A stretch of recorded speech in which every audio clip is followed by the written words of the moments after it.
actually next week.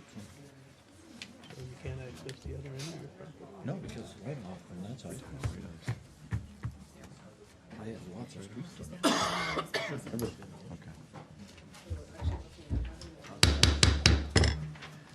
Good evening, members of council, ladies and gentlemen, staff. I see that we have quorum, and I call this regular meeting for the Town of Pelham Council, which is actually the last regular meeting of this term of council, to order. We will begin with an invocation led by Councillor Papp, followed by the singing of the national anthem, and I would ask all who are able to rise. Let us bow our heads. Lord, give us this day your strength and courage to do your will. Grant that the members of Pelham Council demonstrate humility, listen with an open mind, show wisdom in all of their deliberations and matters of business placed before them.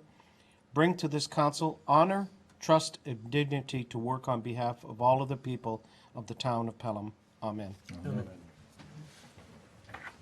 O Canada, our home and native land, true patriot love, in all thy sons command.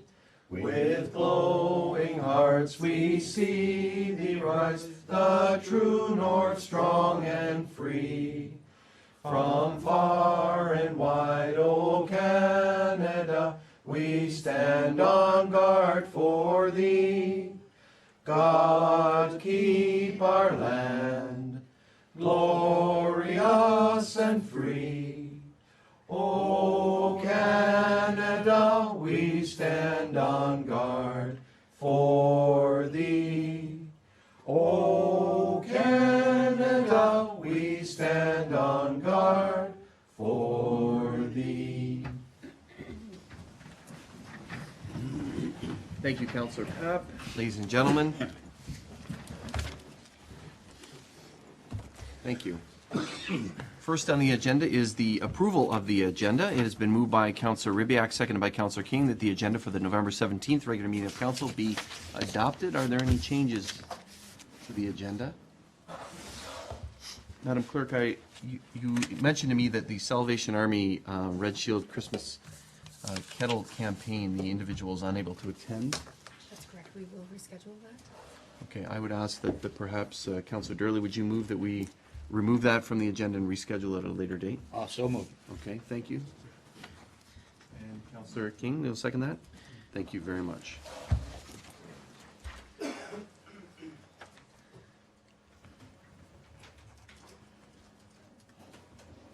All those in favor of the amendment?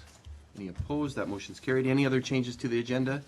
There being none, I call the question on the amended agenda. All those in favor? Any opposed? That agenda is carried as amended. The next item is disclosure of pecuniary interest. That is any conflicts of interest. And I wonder if any members have any conflicts that they need to declare. There are no conflicts. Can that be noted in the minutes? Thank you. We occasionally come across this 7.1 tax write-offs under section 357 and 358 of the Municipal Act. There are a total of $7,049.84 of tax write-offs that staff are recommending. We usually open it up to members of the public should they wish to present to council with any comments regarding these tax write-offs. And are there any members present that would like to comment on those tax write-offs? I'll give you a second chance and then a third. Okay, thank you very much. It has been moved by Councillor King, seconded by Councillor Durley. The council approve the following tax write-offs under section 357 and 358 in the Municipal Act as follows. Write-offs totaling $7,049.84. And there is a report here in the rationale. Going to call the question. All those in favor? Any opposed? That motion is carried. Now we move to presentations. And our first presentation on the amended agenda is by the Niagara Peninsula Conservation Authority, and Carm D'Angelo is here. Thank you very much for joining us. You also have some members of your staff that are here, and perhaps you can introduce them as well. Yes, good evening. Thank you, Mayor. I'd like to introduce, we have Regional Councillor Brian Beatty, who's here, who is a member of our board and representing the town of Pelham. Also join me is our Senior Manager of Operations, David Barrick, and our Communications Specialist, David Rios. Thank you. If I may, Mayor, I'm also joined by two gentlemen, Mr. Robbins and Mr. McClellan. These two gentlemen here, and they also sit on our Welland River Floodplain Implementation Committee. Thank you.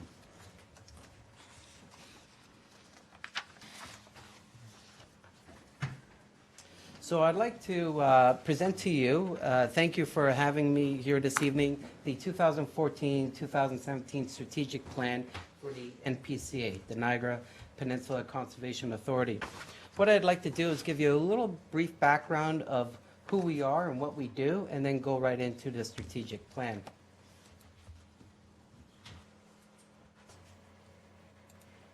So, who we are. So if you look at our watershed, we add a portion of the city of Hamilton, we add a portion of Haldimand County, and you put it together and you have our watershed, which is approximately over 2,400 square kilometers. And again, it represents all of the region of Niagara, 21% city of Hamilton, and 25% of Haldimand County. We are governed by a board of directors, 12 are appointed by Regional Council of Niagara, 2 members are appointed by City of Hamilton, and 1 member is appointed by Haldimand County. We have 37 conservation areas throughout our watershed, and we've recently had, we have a robust land acquisition program. We added 15 acres along Lake Erie. We did a recent expansion at Balls Falls in order to help our programming there. And just recently, the Jackman Foundation had St. John's Center, and they then gave it to, they held it in trust, they gave it to the Conservation Authority as the Jackman Foundation wound down its programming at St. John's.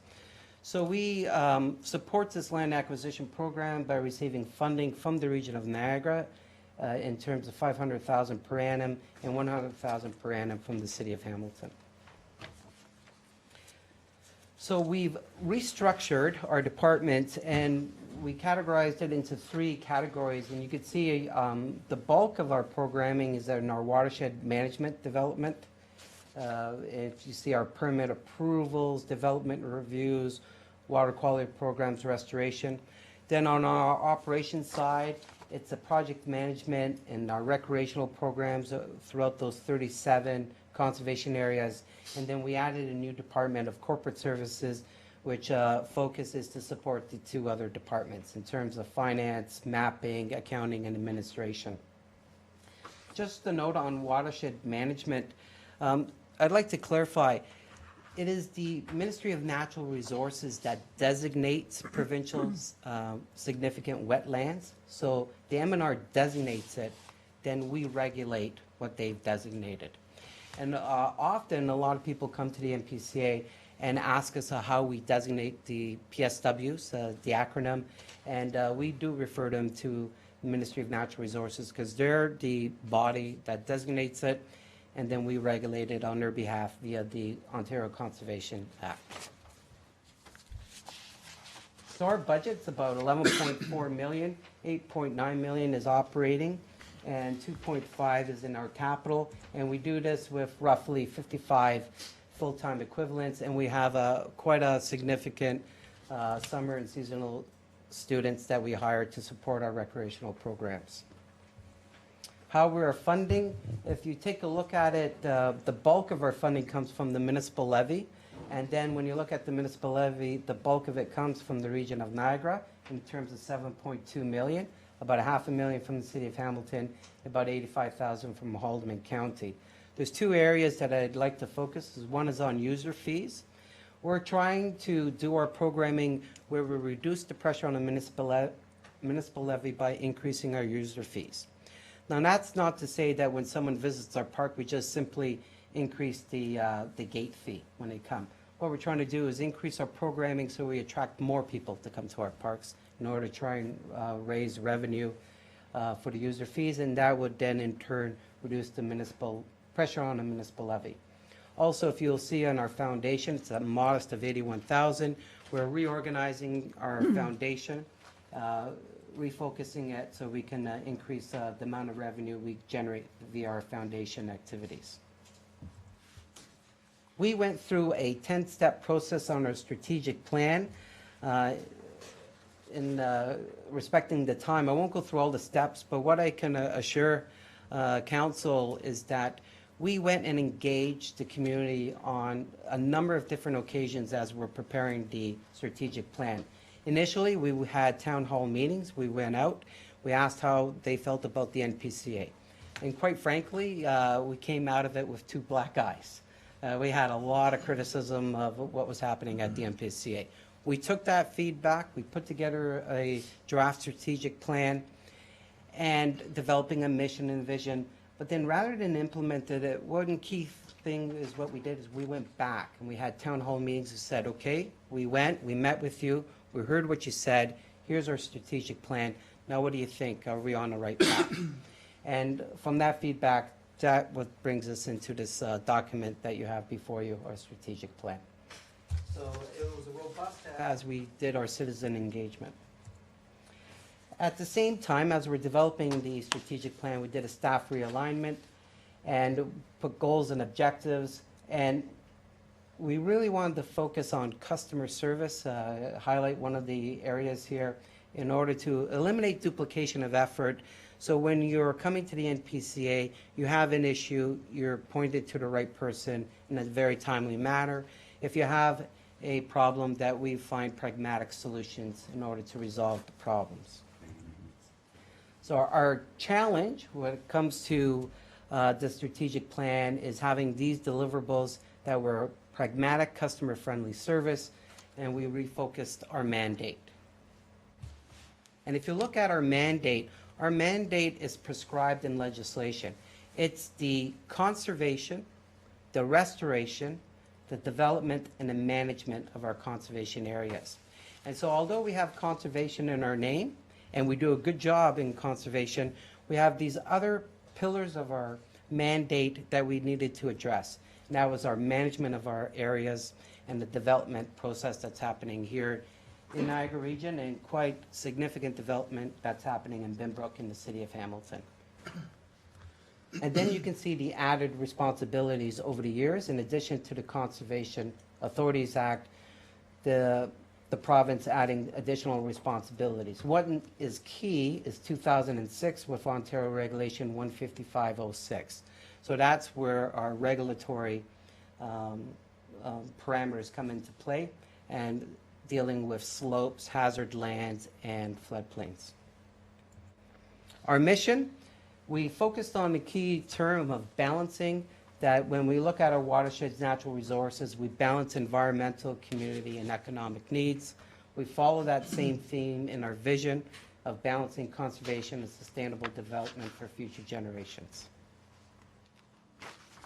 In terms of our values that I have before you, the one that I bring to your attention, that we're an organization that we are transparent, accountable, and we have quality of services when we deliver in dealing with our clients. Our goals of our strategic plan was to transform our organizational culture, one that's customer focused and pragmatic in developing solutions when we are presented with issues, one that has greater accountability, sustainable infrastructure management for our operations, improved performance in our development approval process, and finally, an effective policy and priority framework. So we have quite a few deliverables in that strategic plan. I'll just take a brief moment telling you what we've done to date, and we have a lot more work to do. In terms of communication, we created a communication division in order that we can continue that momentum that we had with our strategic plan, and that we're continuously communicating with our communities. So we hired some staff in order to make those deliverables come true. In terms of our development approval process, we added the number of planners in our organization from 2 to 4 because we had a backlog in terms of permitting and the time we were doing permitting. We also signed a memorandum of understanding with the local municipalities and the regional municipality. So we have a firm who does what, and quite significant in that memorandum of understanding is pre-consultation meetings. So prior to a proponent going ahead to make an application, there's an opportunity to bring all the agencies together in a pre-consultation meeting so that a proponent can hear all the agencies at the same time. We found that to be very successful as we move forward with that. In terms of our asset management, we hired a project manager and we established a land acquisition criteria, and we're developing strategic plans for some of our key parks. And our restoration programs, we received significant multi-million-dollar grant from OPG, and what we're doing is prioritizing that money into our restoration programs. In terms of our policies, we're redoing our policies to make sure that they're in line with our operations. And in terms of our governance, when we went and did the citizen engagement, we had good momentum and we wanted to keep it going. So we formed a community liaison advisory committee. We invited different stakeholders to that committee, and that we have a continuous feedback loop with community representatives. And whenever the board has an issue and they want to get some community engagement, they can refer the issue to this new committee that we established and at least hear from the key stakeholders in our communities. So you have before you our strategic plan. You'll see if you skim through it, there's still a lot of work we have to do in the next couple of years as we implement each phase of our strategic plan. And what we plan to do is submit to the municipalities quarterly reports so you can see our progress as we move forward. So finally, I'm here to ask our municipalities to continue being our partner, participating in our pre-consultation meetings. I know that there's been several that's already occurred here with our staff, your staff, and regional staff as we move forward with proponents and the projects that are coming forward. Promote volunteerism. We have a very robust programming. We're always in need of volunteers. So if you have any volunteers you'd like to steer our way, I'm more than happy to accommodate that. Dialogue with our board of directors. They're your liaison on our board. And if you haven't visited our parks, please come try us. And if you have, please come again. Thank you, Mayor. Thank you very much for your presentation. I wonder if any members of council have any questions for our presenter.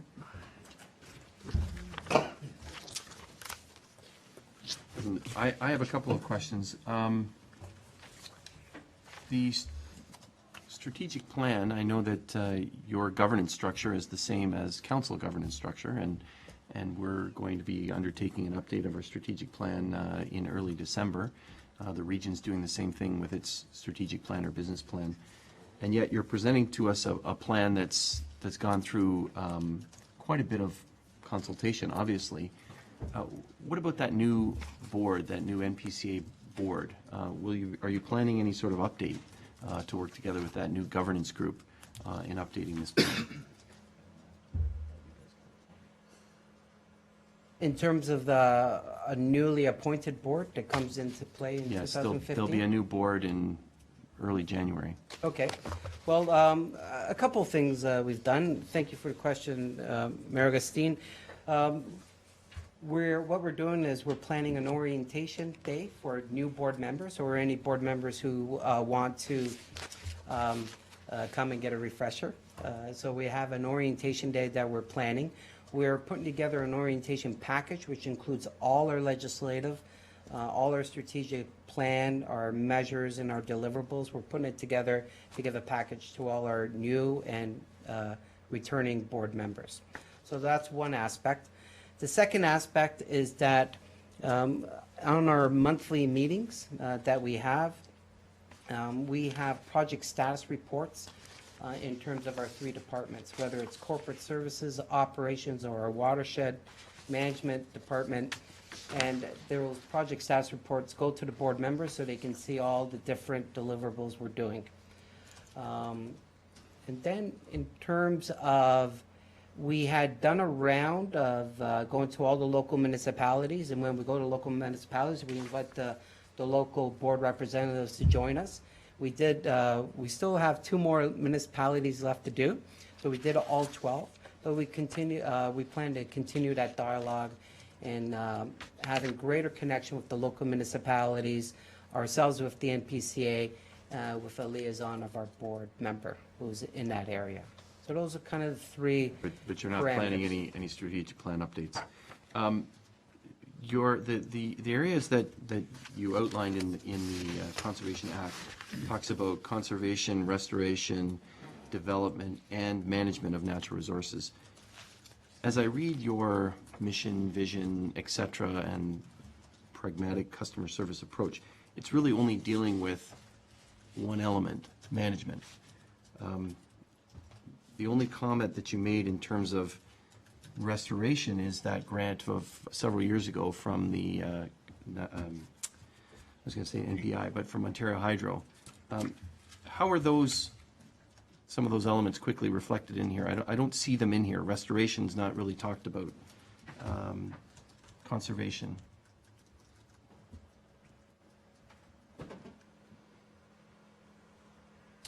Well, when we talk about conservation, we do have tools in a strategic plan when it comes to conservation.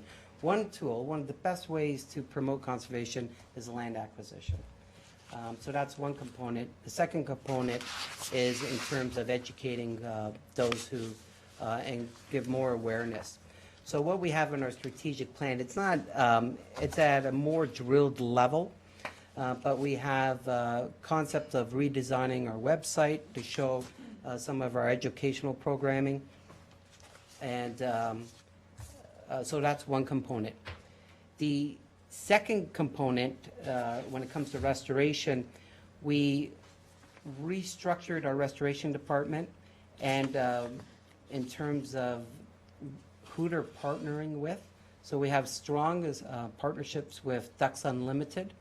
And so what you see in this strategic plan is strengthening not only those current partnerships, but any future partnerships that we have with other similar types of organizations. So for example, in 2014, our restoration program developed 8 restoration programs in cooperation with local landowners, private landowners. So what this strategic plan references, but at a very high level, what it does is establishing more partnerships to find more opportunities to develop those programs. So overall, to respond to your question, it's a very high-level approach, but when you go down into the details, it's there when it comes to conservation and restoration in different components. Okay, thank you. One more question, and that is a couple of, I guess a month ago or so, the president of the Landowners Association made a presentation to Regional Council, and we look forward to a report that we're receiving there.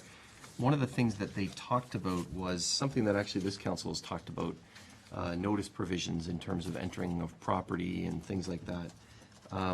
You probably don't have those at the tip of your fingertips at the moment.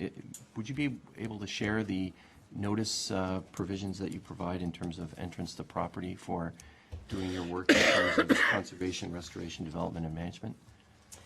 Thank you for the question and the opportunity to comment on that. That is an issue that we're facing today with the Niagara Landowners Association. I respect their position, and their position based on their federal deeds or their land registered, that it's Crown land, and that other agencies cannot come onto their land or impose regulations or rules on their land. That, I'm just paraphrasing their position, and I respect that position, but I can't accept that position legislatively. So the Ontario Conservation Authorities Act requires us to establish regulation and requires us to regulate lands. They're not of the same opinion, and I respect that view. But by approaching regional council, approaching our board, may not be the right forum for them. Their forum is, if they would like, is to change the legislation at the provincial level. I have to honor our legislation, I have to honor our regulations and get staff to do it. There's 2 key factors when it comes to that. We don't just trespass on people's land. We do not. We notify that we're coming. And so if we have, and typically we're reaction agencies, so a neighbor or a township or a town or a council will notify us and make a complaint, a formal complaint on a development or proposal. We will go, but we will contact the landowner before we go onto their property. And we go by consent. We'll make every reasonable efforts to do consent. If we don't get consent, we'll do it from, we'll gather our evidence off their land. There is an occasion where we can go onto property without consent. And that is because we've been asked by the region to enforce their bylaw. And under the regional's tree bylaw, we can actually go on lands without consent. But even though we have that provision, the direction to our staff is that you still go get consent. Even though you can go on the property, we ask you that you make contact with the landowner. So I can assure you that we do not go on people's lands unless we get their consent. That is our practice. Okay. And the second, if I may, the second parameter of what we're doing is that we're going to include provisions in the permitting process that establishes that. So as you apply for a permit of the MPCA, we're going to ask you up front and get your consent up front that we can come onto your lands and take a look at it and as we assess the proposal. Okay, thank you. I didn't think you'd get right into the details, so I appreciate you doing so and answering the question. Thank you. Thank you. Councillor Durley has a question as well. Thank you, Mr. Mayor. Through you, I've been informed by several residents, particularly referring to the recent controversy over the floodplain along the Welland River. There's been a problem with communication where there was a little group that was formed and some individuals have been asking questions, and apparently answers were not coming forward from the Conservation Authority regarding some of the details around that. Now, I noticed in your presentation you've mentioned communications many times and you've hired a communication specialist. Can you suggest as to how situations like this can not continue, that any information that people need, they shall get it? So. Thank you for the question through you, Mayor Augustine. Absolutely, we did a bad job. I got to tell you straight up. Here's what we did. We retained a consultant, a firm, and they redrew the floodplain mapping lines. And then we implemented it, and we didn't tell anybody. So when you were a landowner and you applied for a permit and you thought a 1985 floodplain line was there and you knew about it, and then you submit or you applied for a permit, you found out that it was upgraded to a new line level. And nobody told the landowners. And that's how we operated as an organization. So we've changed that. So what we're doing is we formed the committee, referenced the two gentlemen who are on our committee. We reformed the committee. We're looking at our modeling. We're going to issue a tender to redo the modeling if the board approves that, our board, our MPCA board. And then we're going to communicate with landowners and the communities exactly where we're going to model. Once we get that modeling, we'll do town hall meetings and go straight and show what the model showed and show which lands are impacted, and then to get their feedback. So I agree with you. We didn't do a good job. We've learned from that. That was almost the premise of why we actually went and did a strategic plan based on that process. We've learned from that, and as we introduce new policies, or we introduce new regulation, the onus is upon us as staff via direction of the board is to communicate what we're doing before we actually do it. Thank you. Just further to that, thank you for that explanation. And, in my opinion, I worked in a similar situation to you for 40 years of my life, and I found that the landowner could give me more information than an engineer who was looking at something else. Do you consult with landowners, farmers, for example, along this area that can tell you what has happened in the last 50 years rather than you speculating that Hurricane Hazel is going to come and hit right here? Through you, Mayor Augustine, absolutely. Two parameters. One is that the landowners, the people in the agricultural community, they can tell us history from 3 generations ago, sometimes 4 generations ago. They got a wealth of wisdom when it comes to their property because they've been there, they've lived it, and they've worked it.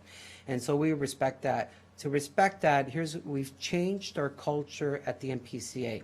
We no longer look at computer screens and maps on our computer screens. We actually put boots to the ground. That's why we increased the number of our planners from 2 to 4. We put a supervisor in charge of those planners. We tell them, you got to get out there and you got to go and assess the land for yourself and talk to the landowner yourself. So, so we increased the number of resources so we can put boots to the ground. I can assure you we no longer look at computer screens. Well, we do. It gives us a framework, but then we go check what our maps are saying that by actually going and visiting the sites. So we've done that. We've met with landowners, and personally, when there's disagreements, I myself go out to the site. So I've met with landowners, I've met in their kitchen tables, in their living rooms, in their driveways, trying to get a sense of what their issue is by listening to how they know their land. Thank you. I'm encouraged with that news. Thank you, Councillor. Thank you. Councillor Kersey. Thank you, Mr. Mayor. Along the same lines, if I may, through you, I'm specifically interested in the development processes. In the past, the NPCA has been the bane of developers and municipalities' existences at times because it seems to have been to satisfy the NPCA seems to have been a moving target.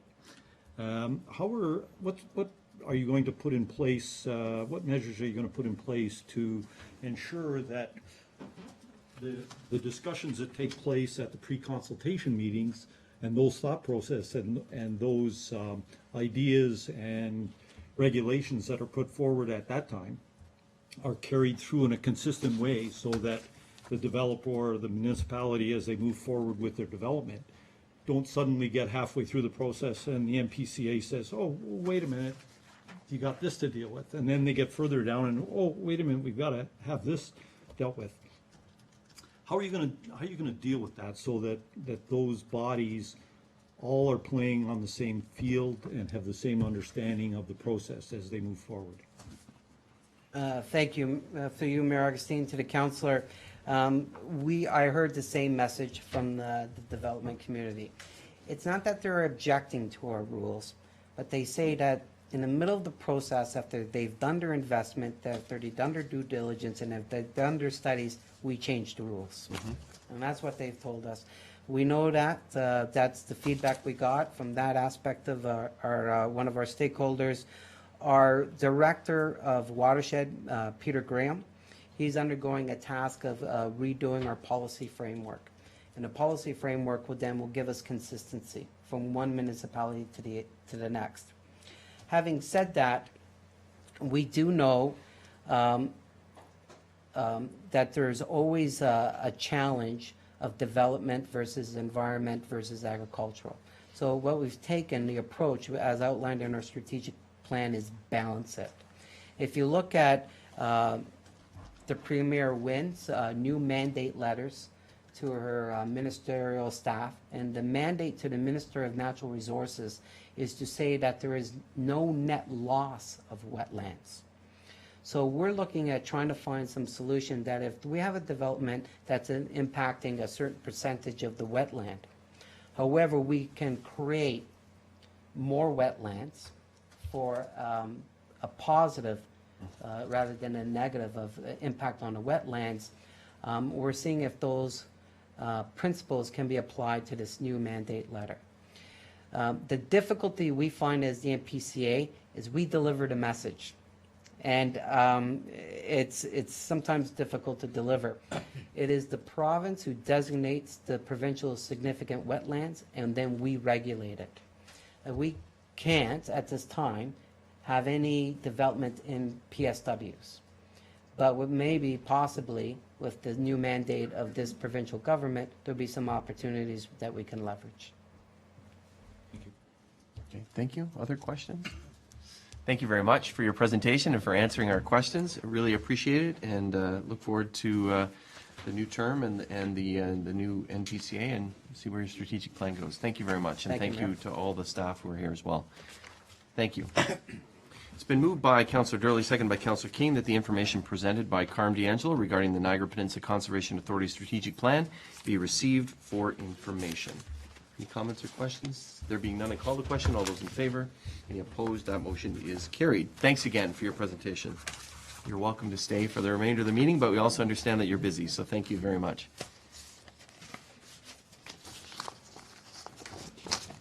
Next is a presentation by Mr. Shedden regarding property purchase by the town of Pelham. Thank you for joining us, Mr. Shedden. Mr. Mayor, members of council, town staff, with respect to the town's proposed acquisition of 1403 Station Street. And by way of background, this property is required by the town to provide access from Station Street into the East Fonthill secondary plan area. The town had conducted negotiations with the property owner, and for that purpose, the town had obtained an appraisal of value of the property. The appraisal was for $490,000. Using that as a base, the town had submitted an offer to purchase the property for the $490,000 plus the expenses that would be permitted in an expropriation situation. So all of the costs of moving and the cost of acquiring a new property would be on top of that appraised value. In addition, under the Expropriation Act, a 5% of the purchase price is payable to an owner of property that's expropriated for a disturbance fee. The town had, in its offer, increased that to 10%, essentially as a bonus to the property owner to persuade them to sell the property without requiring the town to go through expropriation. The thought being that that 5% was, additional 5% was less than what it would cost the town should an expropriation be necessary. So the town made an offer.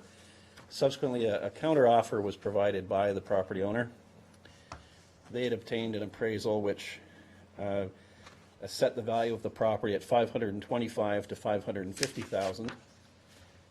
And based on that appraisal, they suggested a purchase price of $530,000 with all of the other factors that the town had in its offer, and a rent-free period in the home for 6 months, and they wanted to take some of the parts of the home because the town was going to demolish it anyway. In reviewing the appraisal obtained by the homeowner, it was felt that it really wasn't persuasive. There were a number of concerns when in comparing that appraisal to the one the town had, and it was felt that really looking at the valuation of that property as a standalone to get the value up was really not supportable. So on that basis, another offer was submitted as authorized by council. And in that offer, and I believe the terms of it you've been provided in the letter that was sent to Mr. Richardson on October 30th. The town's original offer of $490,000 was increased to $500,000. The 10% disturbance fee remained, and the town had some very specific provisions about the costs that the town would pay and how those would be assessed. So in the letter of October 30th, this was sent as basically a final offer to the landowner, and the town was concerned that there should be some safeguards in terms of what costs would be added to the purchase price.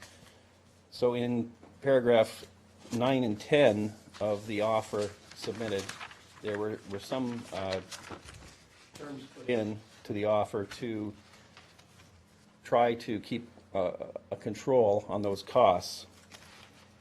One was with respect to the moving costs, that the town was going to be able to obtain its own estimates so as to have a point of comparison, so that if the expense claim came in significantly higher, there would be a reason to have a discussion and find out why. And if there was no satisfactory answer, then that leads into paragraph 10, where the town has the option to have an assessment officer under the Expropriation Act take a look at the costs and determine what's reasonable.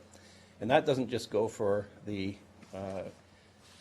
costs of the moving expenses, it goes for all the other costs, the legal costs and the appraisal costs and all of them.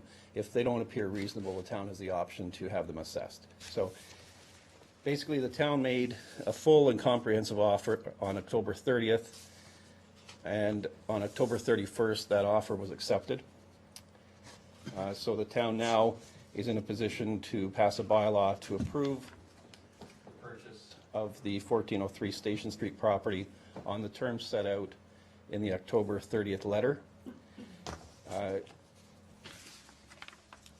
my view, it represents a fair value for the town, simply because although there is, on top of the Expropriation Act amounts, there is a 5% increase in the relocation or disturbance fee. That would be considerably less than the cost to the town of going through an expropriation hearing. And secondly, we've got a fixed value now. If we went through an expropriation hearing, typically the expropriation hearing will listen to both appraisers and come back with a number somewhere in the middle. So we're getting a number that's roughly 2% above the appraised value as determined by the town. That's certainly within the realm of argument for an appraisal. It's not an exact science by any means. So in my view, that's a fair value. Subsequent to the offer, acceptance of the offer by the property owner, there was some additional correspondence about determining the moving expenses. And as a result of that, there's been additional correspondence, and basically the town's going to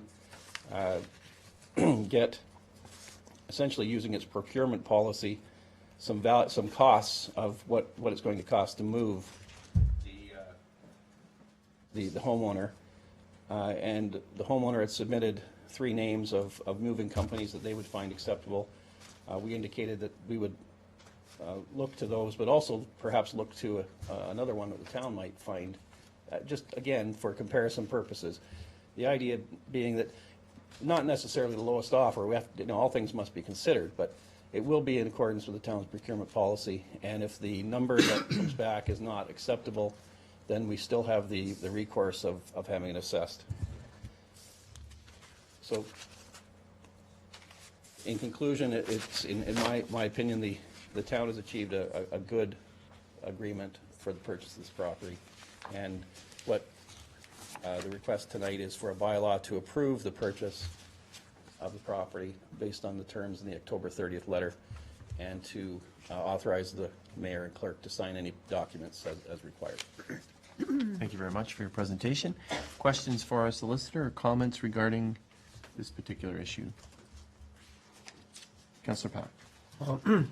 Very quickly through you, Mr. Mayor, I just wanted to extend a deep gratitude, Mr. Shedden, for your efforts in negotiating and working with the parties.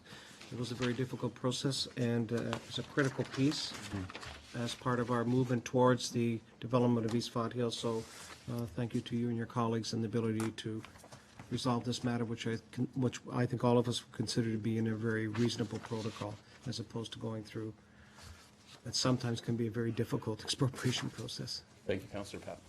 Thank you. Others? I'd like to echo those comments, Councillor, but also thank Mr. and Mrs. Cookett. This has been their family home for a number of years, and it's a home in which they take a considerable amount of pride in. And I think they were reluctant to sell their home, but they recognized that there is a greater need here, that it is, as Councillor Papp indicated, a critical piece of property in terms of what we're hearing from the community. The community has told this council that it wants to ensure that any new growth in our town, in the East Fonthill area, is linked as much as possible with the downtown.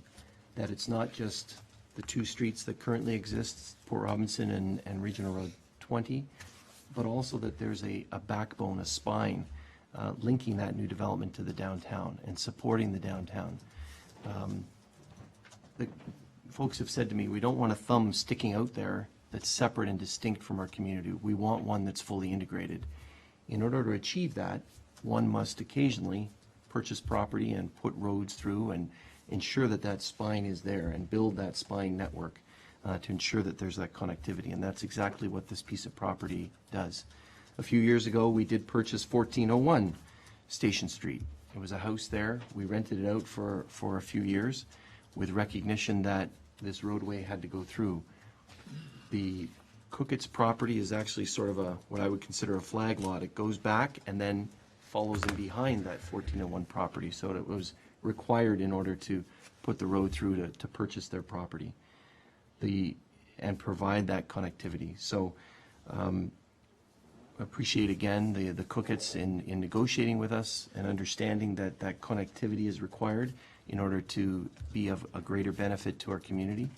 And also that the other process that we could have used, Councillor Papp indicated, or our lawyer indicated, could be the expropriation process. But we're a council of communication. We're a council of negotiation and recognition of what the community wants and working together with the community. So, I am supportive of this as well when it will come to us in a bylaw officially, so that we can connect our community and bring about the community change that we're hearing from our residents. So thank you again. Any other comments from members of council? Thank you very much for your presentation. These letters, are we to receive these, or are these items of correspondence between lawyers, or? They were provided for information. The letter of, the two letters that form essentially the contract, the October 30th letter and the October 31st letter. Okay, thank you. Let's do that. Councillor Papp, you'll move to receive those, and Councillor Kersey, receive those letters, and they'll be made available, receiving the letters that Mr. Shedden has outlined. Any further discussion? There being none, I call the question. All those in favor? Any opposed? That motion is carried. Thank you again for your presentation and your work on this. Thank you. The next item, as we move to delegations, we actually have some very patient individuals that are here to provide some presentations to us. The first are some staff, and they're sitting here in the front row. Rose Azatini, Kim Holland, and Jordan Mamalini are here to make a presentation about a new business package. Thank you. Good evening, everyone. We would like to start off by thanking all of you for having us here today. My group, my name is Rose, this is Jordan and Kim, are working on our new business package for the town of Pelham. Our fuzzy situation. Our fuzzy situation was, how might we provide a welcome package for new business ventures, providing them with information and access to services and programs available in and through the town of Pelham. Our next step to this project was idea finding. Our group began by discussing the key items that individuals request when approaching the town. We gathered ideas on what information can better assist a new business or a potential new business. With our knowledge of commonly requested items, we listed any items that we feel might be beneficial and discussed where we could gain more input on the package. And this is what we came up with. In this bag, we have a bunch of items. I'm just going to list them, go down the list here. It's the Pelham shopping bag, the garbage collection guide, community guide, Pelham maps, Pelham swag, business directory card, a current copy of the Voice of Pelham and Niagara This Week, library information card, PBA Chamber of Commerce information, and FAQ sheet. The two starred items on the bottom, Kim will be talking about next in the presentation. Thank you. Thank you. So one of the items in the list for the package was an FAQ sheet. And what we did was sort of discuss with staff and various other members about, what type of questions do you get from new businesses coming to Pelham. And so some of the commonly asked questions are, how do I register a business? Do I need a license to operate in the town? Information about zoning. The town of Pelham has its own business directory. How do we register for that? Things like that, and also providing a link to a business startup guide. So there's a couple of things that I'm going to explain a little bit more later. So who are the experts? The staff at the town of Pelham are very, very helpful to, as much as we can, but there are experts in the field that we felt we should consult with in order to make sure this package is as practical and helpful as possible for new businesses coming to Pelham. So, knowing that, the council has representation on both the PBA, Pelham Business Association, as well as the Welland Pelham Chamber of Commerce. So we reached out to both of those councillors. Thank you, Councillor Papp and Councillor Kersey. And, you know, town staff, we have limited knowledge about what a new business is in need of. And so we checked with those experts, and this is what we came up with. So the Chamber of Commerce publishes a guide that is incredibly thorough. And, you know, this guide goes through everything that could possibly be answered by a company that would be coming to the town. So anything about, you know, the difference between a sole proprietorship to partnership, for example. There's questions about trademarking. There are questions about creating a business plan. Financing. What are my options there? Who should I consult? Taxes, licenses, patents. It's an incredible document. So this was something we felt would be very, very useful for any new company that was coming to Pelham. So then the next thing was providing, the other question that we often got was, you know, if I want to rent a facility, where can I find that? So everybody knows if you're buying a house, you know, MLS listings, etc. So we did a little research and found that there is actually a website that will, you know, provide direction as, you know, you zero in on the map and you can see where there's opportunities for rentals and how much they are in the area and so on. So this was another link we thought would be very helpful for new businesses coming to Pelham. Okay, and the next thing was we recommended maintaining an inventory of businesses in the town to ensure the business directory is always up to date, and Jordan's going to touch on that in a moment. So the PBA, they currently provide an information card to new members requesting that it be included in our package, so we're certainly going to do that. And since we presented this to our senior management team, the PBA has also put in a new request, and that is for materials regarding advertising and specials, if we could also add those to the new business package. So that is something else we asked for council and our mayor to consider as well. That was a request since we presented to senior management. So using all the information that we've been given from the Chamber and the PBA and that we came up with on our own, we thought of some ideas on providing a better service to new businesses.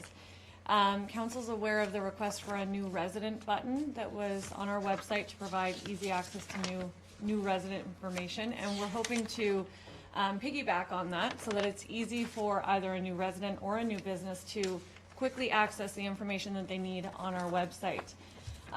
Using that link, we'd like to provide an easier option for businesses to register for the business directory on our website, which currently exists.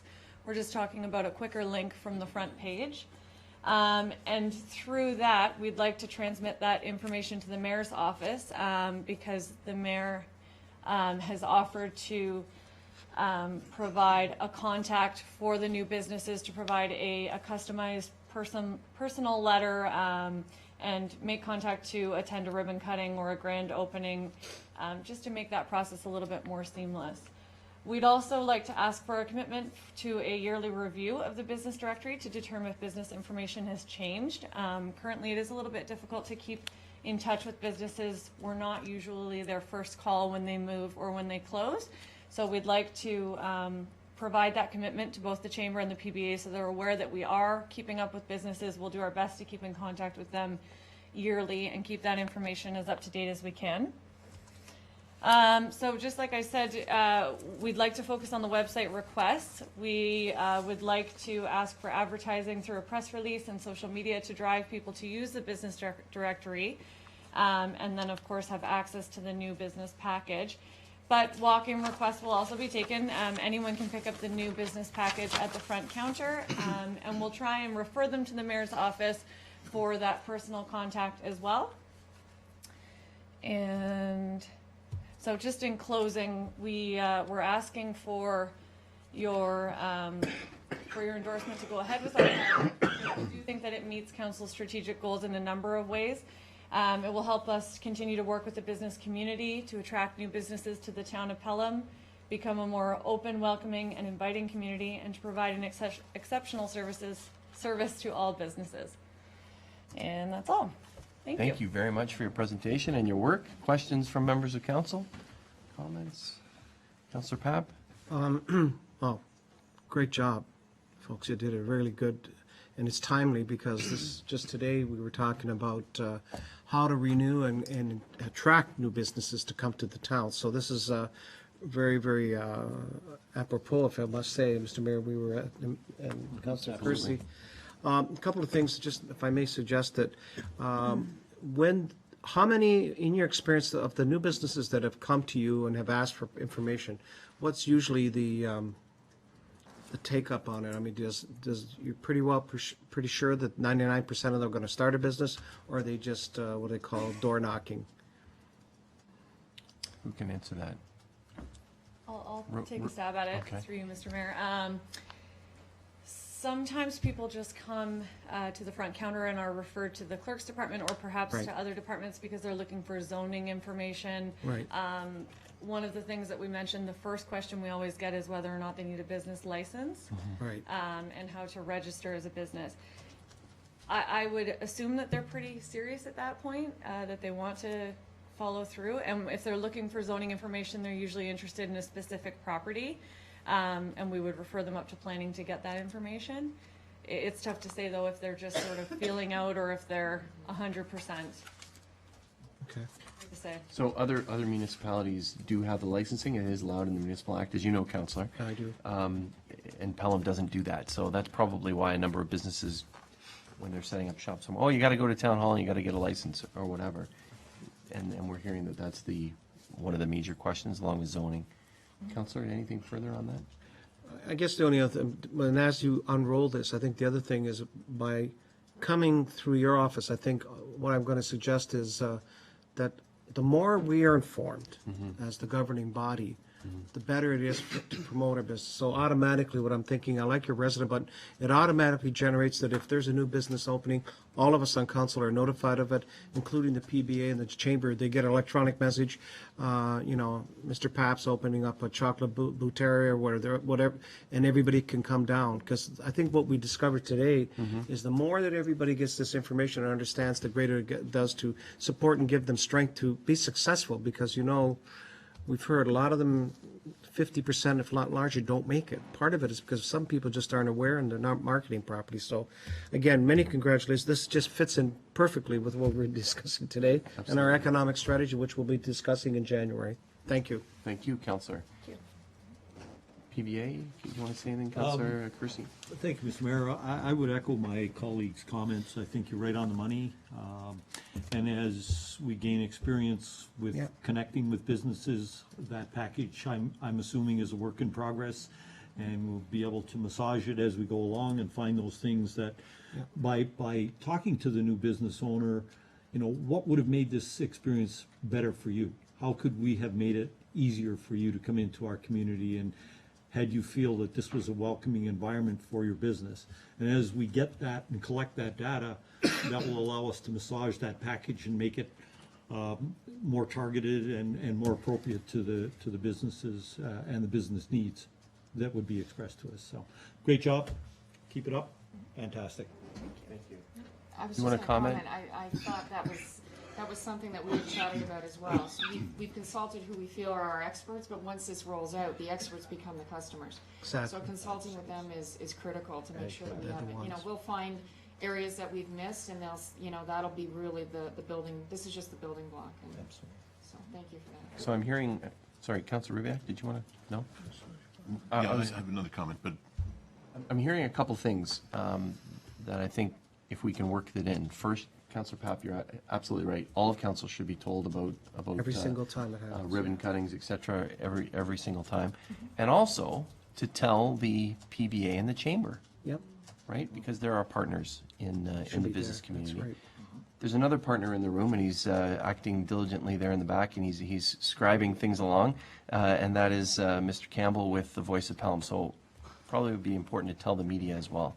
Sometimes new businesses are very savvy, and they have media contacts and all of that, and sometimes they don't. So let's err on the side of caution. The other idea was an evaluation process that was just sort of generated here. So after somebody comes to the town, maybe a question of 6 months later, what's missing in the package? What should we have added that wasn't there? Maybe that can be included, right? That's what came out of the conversation you just had. Yep. Councilor Rbiak? Thank you, and yeah, excellent job. I think it's something that'll help businesses establish themselves.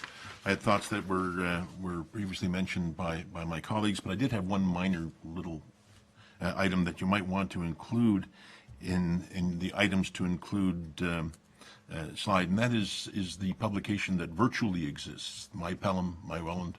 You might want to have that in there. I don't know how to do it. That's a challenge for you, but it's probably as legitimate as The Voice in Niagara this week or Pelham News as a sample of something to include in it. But certainly I think the suggestions with regard to an evaluation process and the kind of outreach, I think that it's excellent, and it's a great job. Thank you very much. Okay. Thank you very much. I have one other question, and it's, again, a small thing here.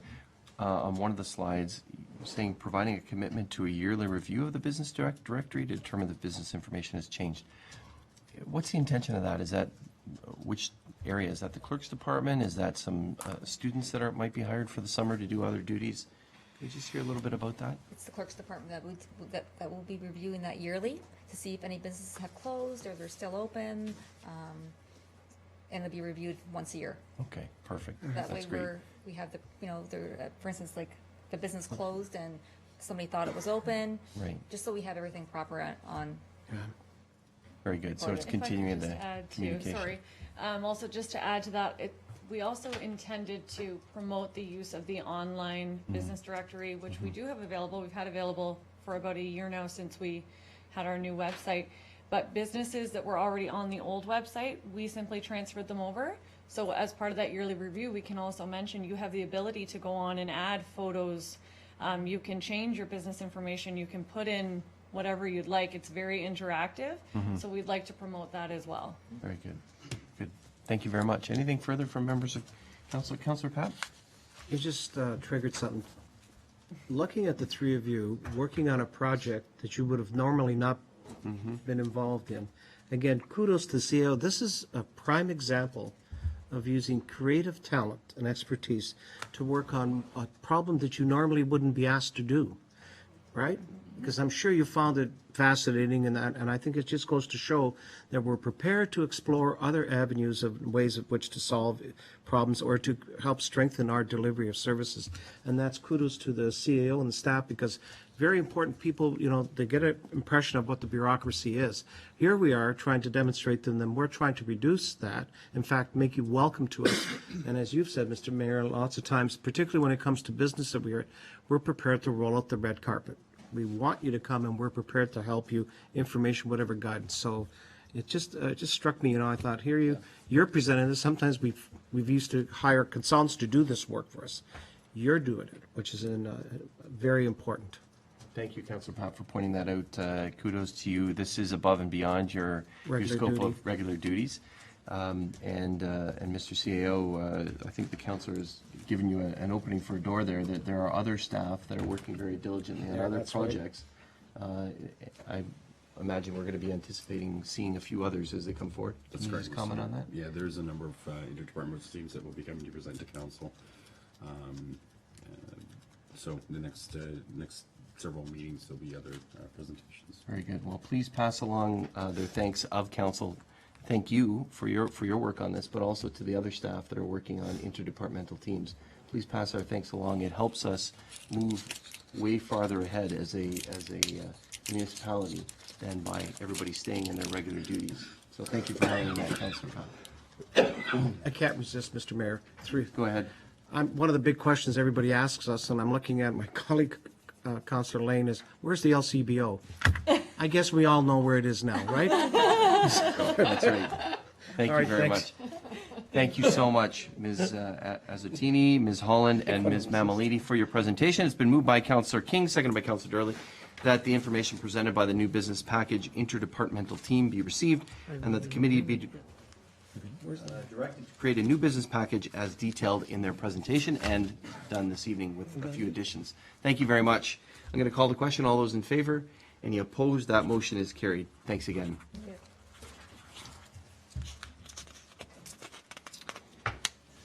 And another presentation, last but certainly not least, and we have B. Clark and John Wink who are here to present on behalf of their colleagues on the Pelham Summerfest with the Pelham Summerfest final report. Thank you very much for joining us this evening. Patience as we worked our way through a number of presentations this evening. Thank you for that. Great. Thanks very much. John and I are pleased to be here on behalf of the Pelham Summerfest Committee. We have a number of our committee members here this evening. Todd Barber is with us, Sal Yeager, and of course Vicki Van Ravensway. Kathleen Goodman couldn't join us tonight, and of course Councillor Kersey is the chair of our committee. We're here tonight to present the final report, Pelham Summerfest 2014. Forget about that snow outside. We had a great time this summer, as you know.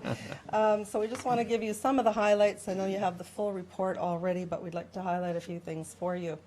I think it's safe to say that Pelham Summerfest has become a signature event in the town of Pelham. These are the kinds of faces that you see throughout the 4-day event, which is what we call 4 days of free family fun. And people of all ages are having fun, as you can see here as our Tai Chi people. We're out there on Saturday encouraging others to try Tai Chi with a focus on an active lifestyle. And there's the ever popular Burning Schoolhouse event on Saturday, which children and families love and look forward to every year. And of course, what would Pelham Summerfest be without Zumba, even in the drizzle on Saturday afternoon? Well, as you know, a number of these events have occurred every year for the last 4 years during Pelham Summerfest. But we've been soliciting feedback from participants over the last number of years, and we in fact introduced a few new features this year as part of Pelham Summerfest 2014. One of the first features we introduced was a marketing workshop for Pelham businesses. I think it's easy to see that on a day or over 4 days, so many people come and visit Pelham or participate downtown in all the different events. But it's sometimes a struggle for business people to understand really how to maximize the event, not just the day of, but also for the coming year. How to build customer relationships so that customers will come back beyond the 4 days of Pelham Summerfest. So this year we introduced a marketing workshop for Pelham businesses. It was held in May. There was no charge to the participating businesses, and we invited them through the PBA and through the Welland Pelham Chamber of Commerce. We had 13 business owners who attended the workshop and also attended private individual follow-up sessions with Larry Bittner, who's a certified business coach with Niagara College's Business Development Center. We also added a new architectural feature to the arches this year. It's a bar serving area. You can see Todd and the group busily working away, erecting that on the Friday. This bar was really interesting to see. It was very functional throughout the event, and it was removable. So we've actually put it in storage, and it can be brought out whenever is required for different events other than just a Summerfest. The bike valet is proving to be quite popular in Pelham as we promote walking and cycling in Pelham, as you know. I'm an advocate for that. We've introduced a bike valet which encourages families to ride their bikes to the event, park it for free. Our sponsor this year was Daniel and Partners Law Firm. They can park it for free. It's like a coat check for your bike, and they can enjoy the event and come back and get their bikes on the way home. Ed Van Vliet and his wife run Welland Bike Valet, and they were here with us all 4 days. We also introduced a very popular event on Friday night. We wanted to maximize really Friday night, and we didn't feel we were utilizing our time as well on Friday. It didn't have maybe the range of events that we wanted to. So this year we introduced Country Western Night. We opened up the main stage on Pelham Street. We closed the street. Vendors were open. The restaurants and shops in downtown Pond Hill were open. And you can see the line dancing event here, the lessons. There were people in this room who were line dancing that night, and I know your names. I watched. You were pretty good, too. So that was a very popular evening. And I should say that on Friday night, we surpassed all attendance records with the introduction of Country Western Night and, of course, the addition of the vendors on Friday night. We were also looking for some additional activities on Sunday. We added a family fun ride to the family fun walk on Sunday morning. Luchetta Homes was good enough to sponsor both events this year, and you can see Dave Hunt and others getting ready for the ride with their Luchetta shirts. And we also added the kids zone. Many families said the kids zone is great on Saturday, but what about Sunday morning? And so with the generosity of our sponsors like Meridian Credit Union and Bogio Part and Pharmacy and Niagara Inflatables, we had inflatables and of course the ever popular mini putt, and I know many of you were responsible for the mini putt on Saturday as well, so I thank you for that. I can only say one thing about the sponsors for Pelham Summerfest. They are awesome. They are just awesome. $34,310 was pledged by sponsors in cash this year for Pelham Summerfest, which exceeded previous years. And you can see one of our key sponsors standing up in the pool, in the paddle pool with the kids, John Wink and Meridian Credit Union. They sponsor not just in cash, but also in terms of volunteer time throughout the events on the weekend. But we have just awesome sponsors for Pelham Summerfest. Of course, the town of Pelham is also a great sponsor of Pelham Summerfest, and the town contributed $15,000 this year. Here's our group at the town of Pelham booth on the Saturday. Eager group waiting for people to ask about the town and the goodies that they had to give out. Our attendance this year was just around 18,000. It was a little down. As you can see, there were umbrellas out on Saturday, and you'll know that the weather didn't work in our favor on Saturday. But what strikes me when I look at this picture is how many people were out on Saturday, even in the rain. We had people out all day and all night. We accommodated with umbrellas and tents and did all sorts of things. And I should tell you that on Thursday night we surpassed our attendance targets by a lot. We did Friday night as well and Sunday also. So really Saturday was, you know, not as busy as we had hoped, but of course there's not too much we can do about the weather. We've been tracking our visitors to Summerfest over the last 4 years, and we do that through the ballots that we provide for different prizes and through the surveys that we conduct, and it's been very, very consistent. About 55% of the attendees at Pelham Summerfest are in fact residents of Pelham. About 21% come from Welland, and you know, some from the Falls and Port Colborne, Wainfleet, and so on. And then there's the crowd that comes home for Pelham Summerfest from away, and they make up that 100%. The economic impact of this event is significant. This year is a little less than in previous years, again, because attendance was down on Saturday. But you can see that this 4-day event generates approximately $1 million in our community over that 4-day period. So that is obviously significant for a community of this size. That translates to about $55 a person on average that's spent during that 4-day period.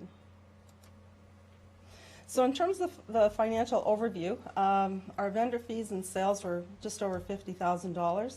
Our sponsors in cash were just over $49,000 for a total gross revenue of about $100,000.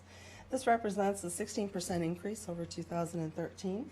But I do have to report that we suffered a net loss of just over $2,000, which is hard for me to say because that's a little skewed. It's skewed by the fact that we've purchased inventory that will be used again and again, but we have to treat it as an expense. So the portable signs and some of the bar construction materials and so on are noted in that, and so I think this is unfair, but I have to show it to you this way.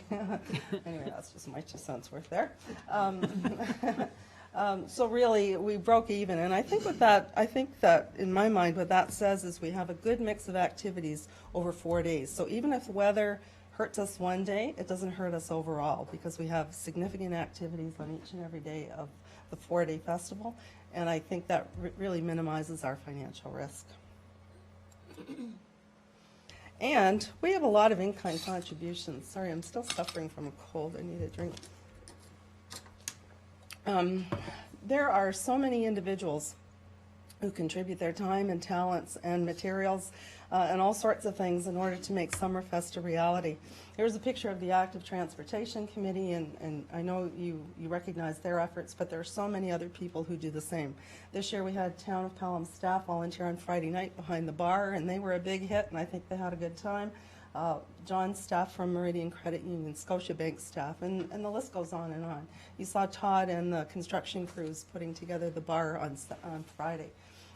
The list is very long, and you can see that the in-kind contribution is very significant for an event of this type. Our surveys show that 86% enjoyed Pelham Summerfest. I love this photo. I think it's really a cute photo from the kids' entertainment zone down at the band shell. This is very consistent year to year, 86, 88% in that range enjoy Pelham Summerfest. And 88% plan to attend again next year, which is consistently high year to year. So all of these average stats are pretty consistent. So John's going to talk to you about some of the recommendations we have for the next Pelham Summerfest committee as our term comes to an end. Thanks, B. With a lot of the surveys that we did, we surveyed the vendors, we surveyed sponsors, we surveyed the participants, and based on a lot of the feedback that they've provided us and with the experience that we've had over the last 4 years as a committee, there's a number of recommendations that we're making to go forward to next year's committee. The first being include the summer market on Thursday evening. We got a lot of feedback from our surveys wanting that, and it's a great testament to the supper market itself that, you know, you missed it for 1 week during the summer, and we got a resounding, we want it, we need it. So kudos to the supper market committee. I think when we were doing the planning, we weren't sure whether or not the supper market was going to go through or not, so we had to look at alternatives, but you know, we'll definitely include them next year. Not as big of a deal this year, but it has been a big deal in the past. Provide additional shades, perhaps cooling tents or whatever, because on certain Saturdays we've had in the past have been very, very warm, and just for the health of people, we've got to make sure that people are able to be able to cool down a little bit. This year was the first year that we developed Art at Church Gallery, and I don't think a lot of people really knew that in the church on the corner of South Pelham and Churchill, there was an art gallery in there. Part of the thought behind it was that it would be a great relief for people to go in because it is cool and dry. Pardon me? And dry. And dry, yeah, exactly. So next year we want to develop that a little bit further. Over the past 3 Summerfests, we've had Art in the Park, and we have been advised by that group that they are no longer going to participate. They've had a good run, but they don't feel that they're getting the value out of it because it is 4 long days for them too. So, you know, that in itself will help us develop that Art at Church Gallery going forward. Also, with Art in the Park pulling back, we probably will be able to reduce costs in Peace Park, because what we've done over the last 4 years is provide entertainment in that whole area in Art in the Park, and probably don't need to do that going forward. Teen movie night. We had teen movie night on the Friday night, and some of the feedback that we got from the kids was the sound system wasn't very good, so we've got to look at improving that for next year also. We've heard this over the last couple of years that we need to develop additional activities for teens, and I think going forward we should be getting MIAC involved a lot more in the planning process to figure out, like, I'm sorry, I don't have teens in my house anymore, so I don't know what activities that they're really looking for. Also, B touched on this, invite the town of Pelham staff to serve again on Friday night. I think they had a great time doing what they were doing, and it was a good activity for them to be involved in the community. So we're hoping for council and town staff to endorse the fact that we can utilize their services again next year. The other thing that, another thing that we were looking at is research the cost of rain ponchos. We've never had to think about that before until after we had the deluge on Saturday this particular year. Considering adding another point of interest or activity on Sunday. Sunday seems to be catching, there's some momentum happening as a good family day. We saw the numbers increase significantly on the Sunday, and we want to continue to build upon that.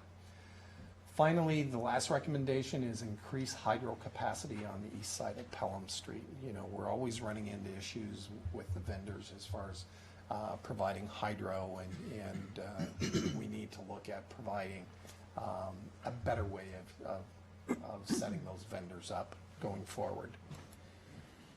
So a big thank you to a lot of groups. Firstly, the sponsors. You know, you pointed out almost $40,000 in sponsorships. Without them, without anybody on this list, we wouldn't have been able to exist. Volunteers, there was numerous volunteers in different organizations, including the town. The businesses of Pelham, they all got behind this. Service clubs, you know, I think one thing that we've been able to achieve in 4 years is get the service clubs together to work together in one particular activity, which doesn't normally happen, you know. Town staff have been great. They really stepped up to the plate, particularly this past year. Town council has always been very supportive, and I think see you every day at all the events, and particularly Sunday morning flipping pancakes and the like, so thank you for that. And obviously the residents of the town of Pelham, without them, you know, we wouldn't have this event, so there's been an awful lot of support, so thank you all for this. And just to refresh who the Summerfest committee, you know, and I've talked about this at committee before, I can't believe the amount of work that gets done by so few people for a 4-day event. And our chair, Councillor Gary Kersey, Todd Barber representing the beautification committee, and the vision has been amazing with the arches and the floating bar, and you know, I'm amazed at some of the stuff that Todd's been able to come up with. B has been on the committee for the last 4 years, representing the Active Transportation Committee, and has been a tireless worker for the committee. And Kathleen Goodman representing the Welland Pelham Chamber of Commerce, myself representing the PBA, and to our two town staff, Vicki Van Ravensway and Sally Yeager. Like, I don't think people really realize the amount of work and efforts that these two ladies have put in, and really appreciate everything that you do for us. So that's it. That's our presentation. Thank you very much. I think we should give you a round of applause for your great work at It's been absolutely outstanding, and thanks again to those that you mentioned, Councillor Kersey leading the charge on and off the stage, as it were, and in the committee meetings. Mr. Barber, thank you very much for your work as well, and your dedication in realizing the vision of the beautification of downtown Fonthill. B. Clark, one of the elements that's so amazing with Summerfest is that active element. So whether it's the walking or the cycling or just all of those pieces coming together and make it an active event really adds a wonderful layer. It's friendly for families that way, but it's friendly for so many people participating. Kathleen Goodman, always dedicated, always involved, helping out, I think, with some of the banking issues as well, and or the transactions, or maybe that was you, John, with from Meridian, but ensuring that some of those transactions occurred. And of course, your commitment, John, stepping up to the committee as when you were president of the PBA, and then as well continuing on in that commitment in your role with Summerfest. And then to our tireless staff who are here, Sally, I'm very pleased that you're here, and Vicki, for your commitment. Yeah, always here, always there coordinating the other activities of the staff. So thank you. Without, you know, you said without the sponsors, without all of that, but really saying this on behalf of council, of course, without your commitment and your vision and your ongoing work to try to improve this event through the years, none of this would happen. So thank you very much for your efforts. I don't usually do that. I usually open the floor to councilors, but I thought it was in this instance very, very important to thank you in advance. Questions for members of the committee or comments in addition to what I've said? Councillor Papp? Well, I think you've said most of it, Mr. Mayor, but I have to tell you that, and you probably know this, in some of my visits to other parts of the province and including greater Western New York, it's become a signature event. People are aware of this. Absolutely. People are really catching on. And our neighbors just immediately to our south, our municipalities have been salivating. There were many members of that particular town council that came, or city council came here to watch this, and they have one of the most beautiful venues, not taking anything away. And they said, this is incredible what you've been able to pull off with sponsors, volunteers, all the events in 4 days. And it just goes to show you what we're capable of doing, and I hopefully that that'll continue. I'm curious, one quick question. The economic impact, and maybe you've already said this, how do you calculate that? Is that based on all the sales or what? How did you come up with that number? It's based on visitors. There's actually a modeling software that the Ministry of Economic Development has, and you simply enter in the attendance data. And there are some guesstimates that you make as well. We've made those consistently over all 4 years. So it actually then models for you what that expenditure would look like. For us, you know, many people come to the event, but they don't stay overnight. So that's one of the drivers that probably brings that number down. If this were an event where people were actually staying overnight in hotels or whatever, that would add more to the community and more to the economic impact. But because that's not the case, you know, we can't enter that into the modeling data. So it's a tried and true model, and the modeling is done consistently year to year. Thank you. Thank you. Thank you. Others?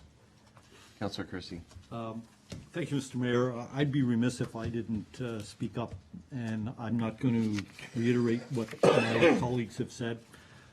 I would like, on a personal note, if I may, have the indulgence of council to thank the core group of committee members that are here tonight and those that were unable to attend. It's been a pleasure working with you for 4 years. It's been a tremendous amount of work, but it's been a trip. I've come to appreciate each and every one of your skills that you've given so freely to this community to make this the wonderful signature event that it has become. It's an event that's tremendously important to our community, not only for the economic health, but for the cultural health and the social health of our community. So thank you from the bottom of my heart. I know this is a transition year. There will be reappointments. Some of you, I know, are moving on and have expressed that you will be moving on. I hope that your expertise will still be available to us on a consultative basis. And we certainly look forward to seeing you at Summerfest and having a blast. So thank you so much from the bottom of my heart. Thank you very much, Councillor, for reiterating that. And any others? Thank you on behalf of Council again. Thank you so much for your presentation, for your hard work, and always trying to improve the event. So it has been moved by Councillor King, seconded by Councillor Durley, that the information presented by B. Clark and John Wink regarding the Summerfest final report be received and that the recommendations and considerations for future events be referred to staff for review and recommendations. There being no other comments, I'm going to call the question. All those in favor? Any opposed? That motion is carried. Thank you again. We really appreciate it. Thank you. Now I don't see Councillor Beatty here. So we're in a transition period. Our next on our agenda would normally be a report from our regional councillor. Councillor Beatty and I are in the transition period at regional council as well. So we did have our last regional council meeting a few weeks ago, and our first meeting won't occur until the 11th of December when we elect a regional chair from among the 30 that have been elected to regional council. So we look forward to that event. Next on our agenda is adoption of minutes of council. There are 2 minutes. They've been moved by Councillor King, seconded by Councillor Durley. The following minutes be adopted as printed, circulated, and read. Minutes of our regular meeting of November 3rd and of our special meeting of November 12th. Any errors or omissions? There being none, I call the question. All those in favor? Any opposed? That motion is carried. And thanks to the clerk for getting those November 12th minutes in. Next is information for consent agenda. Do any members wish to lift any of the items for separate consideration? Councillor Durley. Yes, Mr. Mayor, item 11.5.1, the resolution from the town of Collingwood. Okay, thank you. Others? There being none, it's been moved by Councillor Ribbiak, seconded by Councillor King, that the following consent agenda items be received and the recommendations contained therein be approved as applicable.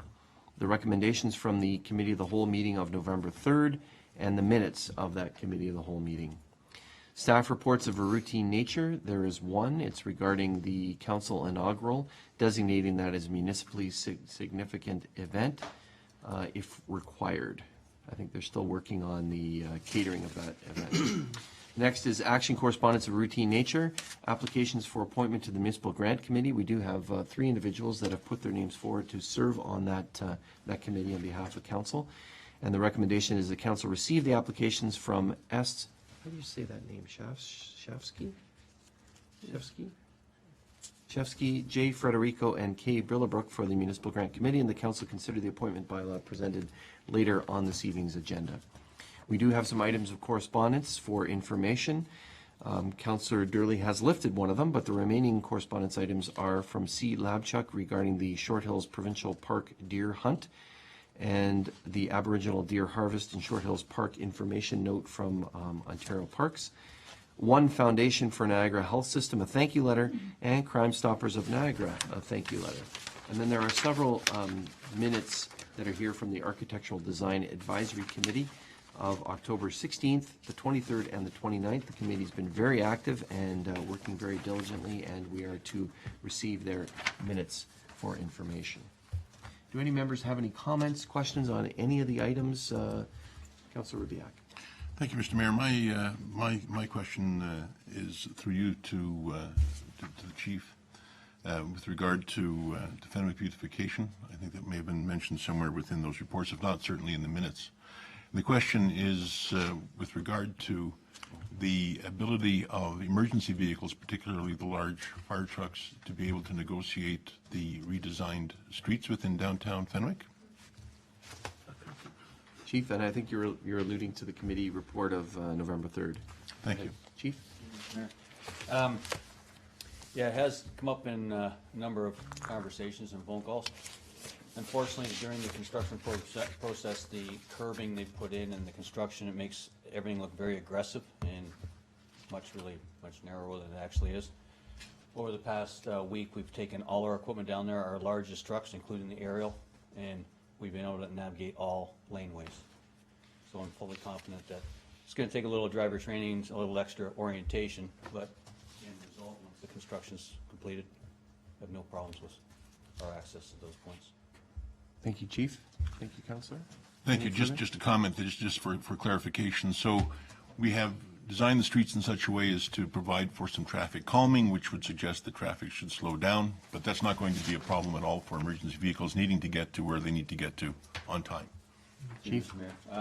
No, that's, as emergency services, we like to have everything nice and wide, but, I mean, there's a lot of other considerations out there, and I'm not concerned. It is narrower, but we can navigate, and we'll get to do, or we'll get through there and do what we have to do, so.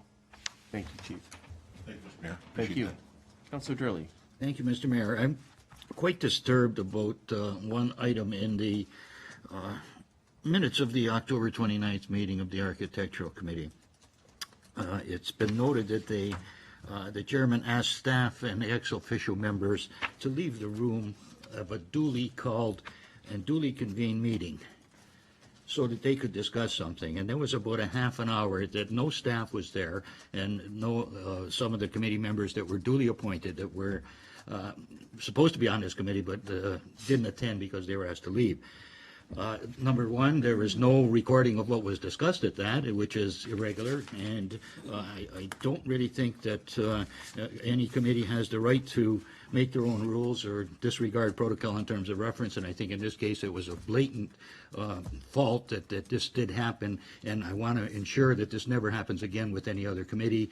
Everybody on that committee, ex officio or not, were appointed to that committee. The committee serves at the pleasure of council. There is no possible way that they should make their own rules and eliminate people from any discussion, and that to me was highly irregular and should never, ever, ever happen. Thank you very much, Councillor, for drawing attention to that. And I think the CEO and I have discussed this, and we'll be meeting with the chair and the vice chair of the committee to ensure that it doesn't happen again. Thank you. Well, not only this committee, no committee should be allowed to do that, so I think this should be made clear to every committee, and I believe that the terms of reference are brought forward to every committee, and what we need to do is to make sure that they adhere to these rules. They're there not to be broken. Protocol needs to be followed, and like I say, this just really disturbed me when I read that. Thank you very much, Councillor. They are public committees, they are public meetings, and so you're absolutely right. I'm going to ask the CEO to comment further. Mr. CEO. Thank you, Mr. Mayor. The clerk does attend the inaugural orientation portion of the Council Committees of Council and does talk about the protocols that happened in this case. The clerk did come, made a presentation on how what the legislative requirements were and the sort of the parliamentary procedures of the committee. What took place was unfortunate, and I'm sure that we'll, as the mayor mentioned, be able to deal with it with the chair and the vice chair. Thank you. Other issues? Councillor Kersey. Thank you, Mr. Mayor. I have two areas that I'd like to comment on, but in sticking with the Architectural Design Advisory Committee. Go ahead, sir. I just wanted to ensure that the presentation that was made by the arts community, which I thought actually was a brilliant presentation, very, very well constructed and well presented, will be given due consideration in light of the fact that in the study that was carried out, the arts community was not involved in the final report in terms of their needs, and for whatever reason that information was not brought forward. We now have it, and I'm trusting that due consideration will be given to some of the recommendations that were put forward in that report when the final design of the community center comes forward. Thank you. Mr. CEO, can you comment? Is that within the area of the committee, or is that something that needs to come to council? How is the committee handling that? I'll ask first, agreeing with the councillor. Thank you, Mr. Mayor. It's been an issue that the committee certainly has been attempting to address. There was not a lot of information provided in the surveying portion of the Leisure Plan report with regards to arts and culture. Again, the council will recall that decision was made in the recommendation from the Leisure Plan with regards to that due to the fact that the cultural plan had just been completed, and we didn't want to have it as a second cultural plan. However, there is certainly a desire from arts and culture groups to be included in the programming. What has transpired is that there's the desire to do that. However, there's been a strong voice from the arts community to build a sort of almost a standalone theater facility within the rec center, a performance artist space, if you will, that would have the lighting and the scaffolding and the green room and the stage and all of the accoutrements. That certainly is not contemplated in the terms of reference, or is it in the mandate of the committee. So the committee is doing two things. One, they are, as you can see, they're going through the process of trying to nail down exactly what they're supposed to be doing, and they've all determined now that they want to fit all of the needs in the 117,000 square footage of the footprint of the building. And they're coming up with ideas and ways that they can do that to provide arts and culture programming space and accoutrements within the existing footprint. The committee is also well aware that if there's any additional square footage that's requested or needed, they will have to come and seek that directly from council. That is a decision that they've made to wait until the new council is in place, and I would expect December, January, when they have some of the details worked out, They will be coming to make a presentation of some of the additional requirements that they recommend be included in the facility. Okay, thank you. Councillor? Thank you, Mr. Mayor, and I guess thank you for that explanation. It's very good. I also noted in the paper along the same line, but it wasn't included in the minutes, that the seniors had a get-together where they laid out some very specific things that they would like to see there to address their needs. And again, likewise, I would presume that they will be bringing forward a report to this committee detailing what was captured at that open forum. So again, I would ask that they get, their due and some consideration. And if need be, I would think that an interim report would be coming from this committee once they've analyzed whether it can be fitted into the 117,000 square feet or not. Mr. Seo? Thank you, Mr. Mayor. It's basically the same response as the last one as far as incorporating in. There is a seniors committee rep, as well as the accessibility committee rep is also a member of the seniors advisory committee, so they're well represented in the group. They are working to bring their feedback to the advisory council. There are some things that will not happen that the seniors have asked, like a pool.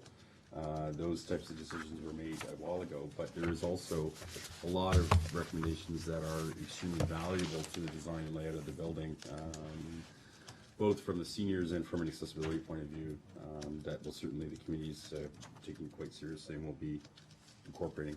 Great. Okay.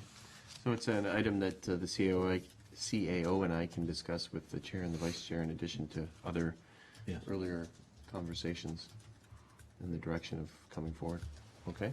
Anything further, Councillor? On that item? Anyone else on that, the Architectural Design Committee? Councillor Powell. Quickly, I'm very pleased to hear that because the resiliency and the ultimate best functional use of that center needs to be considered based, the final decision also comes to us, and hopefully it reflects all of our community's requirements without overburdening us with a facility that we cannot possibly sustain, maintain, or keep forward. On the flip side of it, when it's well done, that whole functional program, it usually ends, the end result is something that we've seen in other areas that's very well planned out, very well received, and it keeps going, and I'm very pleased to hear, and I think that has to be made cognizant with the people that are working on that committee. Because I've been involved in several of these things, and it's always room to, how could I say, adjust and change things as they are required. And I was there at the seniors forum. They were pretty adamant, and they are very, they make up 31% of our population, so they have some influence and ability, and they want a place that they would also like to work with multi-generational, and they understand that fully. Thank you. Thank you very much. Others on this topic? There being none, Councillor Kersey on the other items that you want to Thank you, discuss. Mr. Mayor. Just a very brief comment with respect to the applicants that we received for the Municipal Grant Committee. Amazing to look through the quality of the applicants. We've said for a long time around this table, the amount of expertise that we have in this community is immeasurable. And by having these types of committees and drawing on that expertise from our committee, we can do our work better and service our community better. So I just wanted to comment on that. I was blown away by the quality of the applicants. Thank you, Councillor. Others to that? I think we all agree with you, and we're very pleased that they've put their name forward. We look forward to the process unfolding. Absolutely. Is there anything further, Councillor Kersey? No, not for me. Okay. Councillor Papp?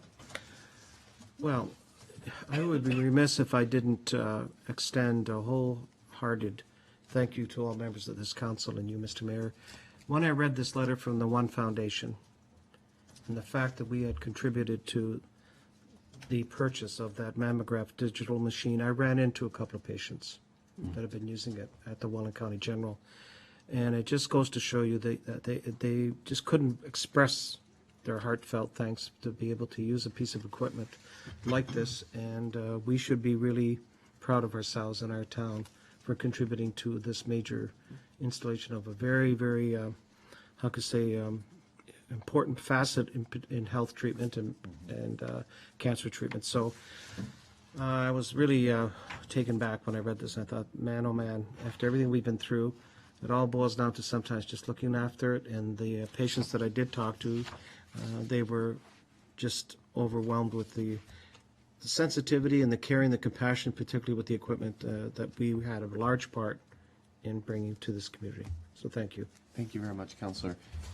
In addition to this letter, since I received it, I also received an email from Ms. Clemenhang offering a tour for council to go on to see the new piece of equipment and how it works. And so I wanted to bring that to council. And is that something that you'd like me to arrange, my office to arrange a tour of that? Yeah. Okay, so we'll arrange that. And they were very, very pleased and accommodating in order to do that. They are, as you mentioned, Councillor Papp, just thrilled with this equipment. It really, leapfrog them into the next level of care and service from what they had before.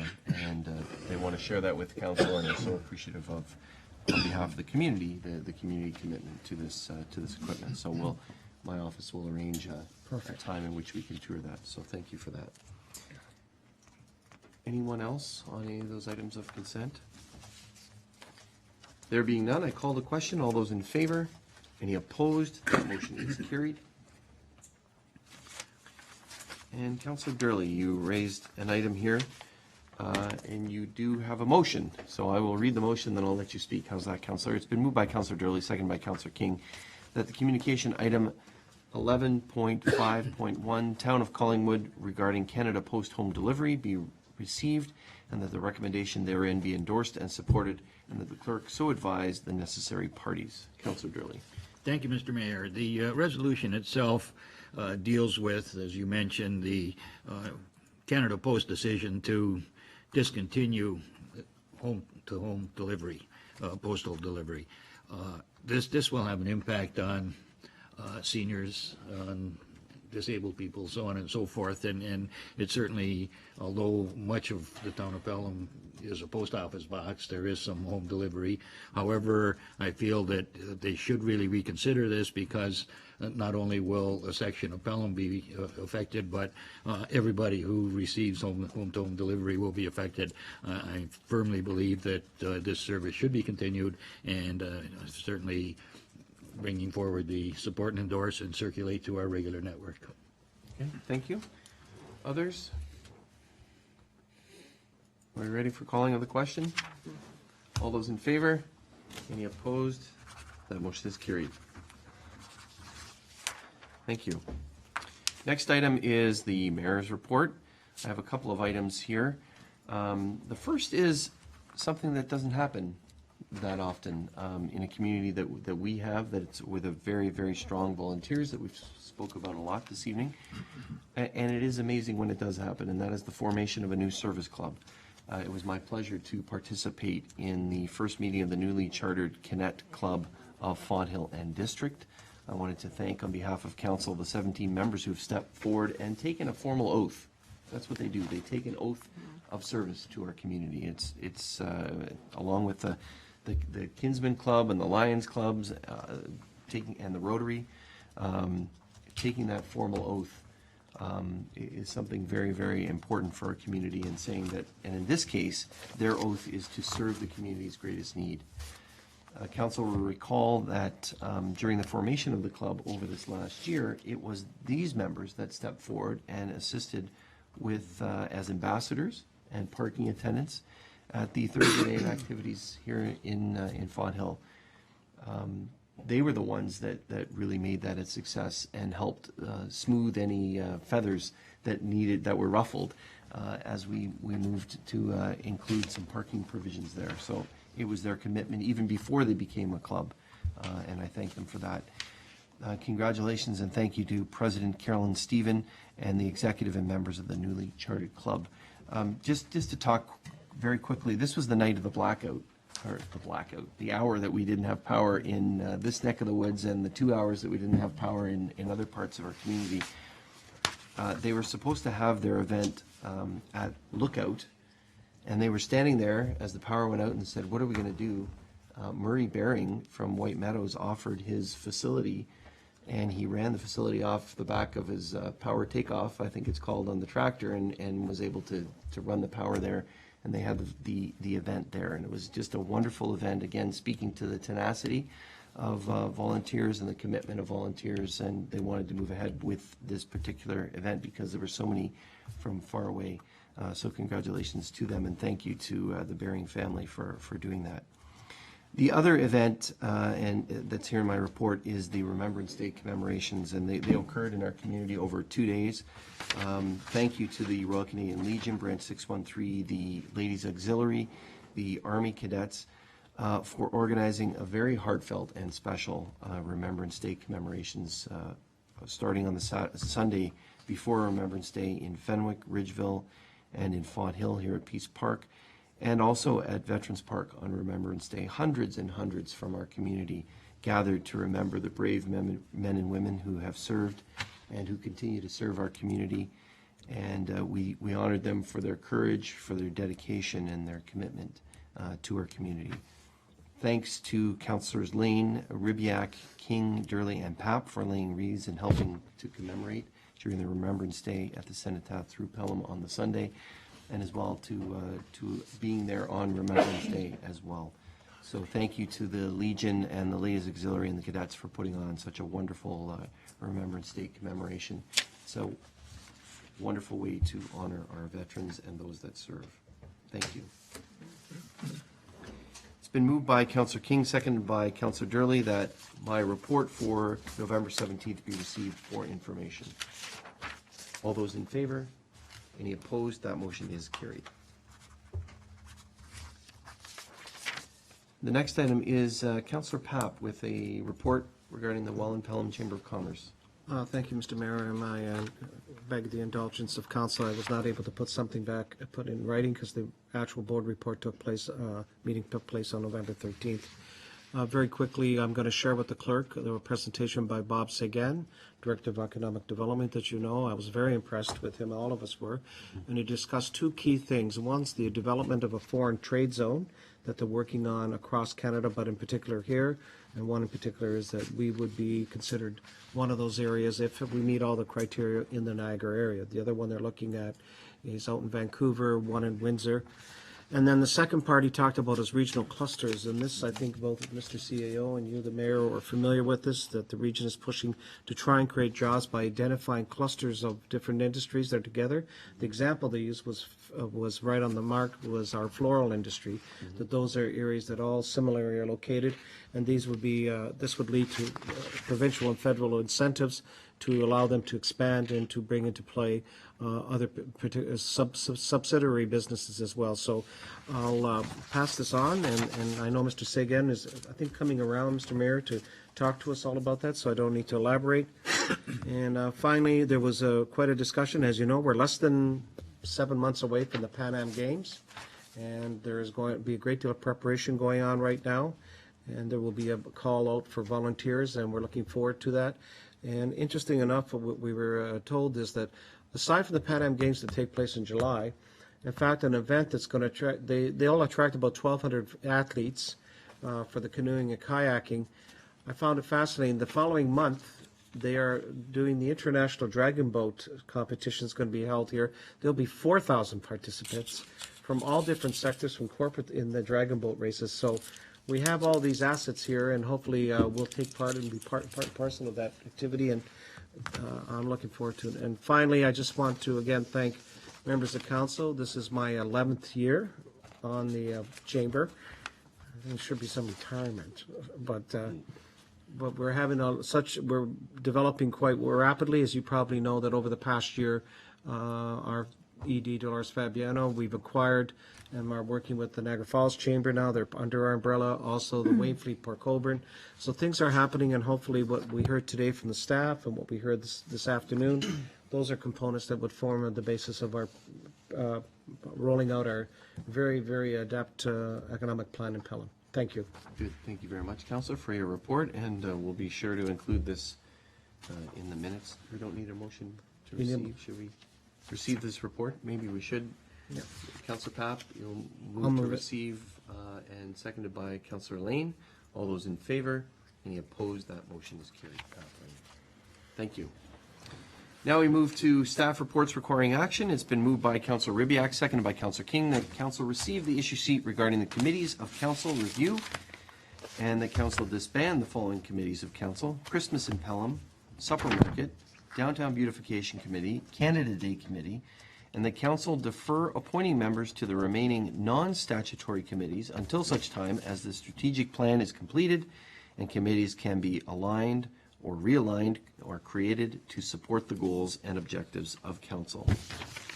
Discussion regarding this? No questions, comments? Councillor Papp, I was going to Well- actually call on the CAO perhaps to just Yeah. give us a Maybe brief. give you a better background before I say anything. Mr. CAO. Thank you, Mr. Mayor. The clerk and I have undertaken a review of all of these committees of council and come to the conclusion that there's a number of issues that needed to be resolved. Primarily, the terms of reference were not aligned because over time you've created new committees and terms of reference have been different. So we're looking to first of all align all of the terms of reference so that they're, they meet the objective of the committee, but the way the committees function are in essence the same, and that they have the same responsibilities and obligations to council. Second of all, we did a review of all of the committees, and there was 4 of them that we determined that were not, in fact, did not qualify to be committees of council. 3 of those are particular specific to the Recreation, Culture, and Wellness Department. That's Christmas in Pelham, Supper Market, and Canada Day Committee. The recommendation to council is that those are events now that have been established. The committees are no longer, committees of council are no longer required. Rather, it's a function of the Recreation, Culture, and Wellness Department to deliver those events. And they would seek out volunteers the same way as they have in the past in order to help deliver those. The 4th committee that we're recommending that be disbanded is the Beautification Committee. The reason for that is the Beautification Committee, its mandate was to deal with beautification efforts in both Fenwick and Font Hill. That mandate has now been achieved, and that committee is no longer required.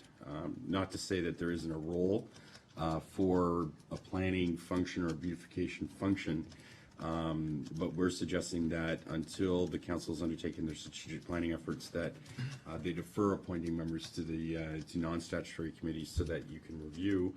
And you may want to do a number of things. One, you may want to create new committees that align with goals or feedback, for example, that you may have heard during the last election cycle, or you may want to give committees specific tasks that might help achieve the objectives of council. So, for example, a committee like not to say this would be something, but as an example, a committee like the Active Transportation Committee is certainly valuable, but you may want to give them specific goals that would help you achieve your strategic outcomes, such as a Active Transportation Master Plan or Trails Master Plan, for those things that they can specifically work on and report back to council on a regular basis. So that's the rationale behind the recommendations. Thank you, Mr. CEO. Councillor Papp. Thank you, Mr. CEO. I guess where I'm confused is that when we established some of these, and I'll just use the Supper Market one, because that was established to set up the event, and that included volunteers, including Councillor Kersey, myself. So maybe I misunderstood that the assumption is that this would carry on, or is my assumption is what I'm hearing from you, through you, Mr. Mayor, and the Recreation and Vicky, is that you would continue to have some volunteer group to facilitate and coordinate this, or is this strictly going to be a staff function?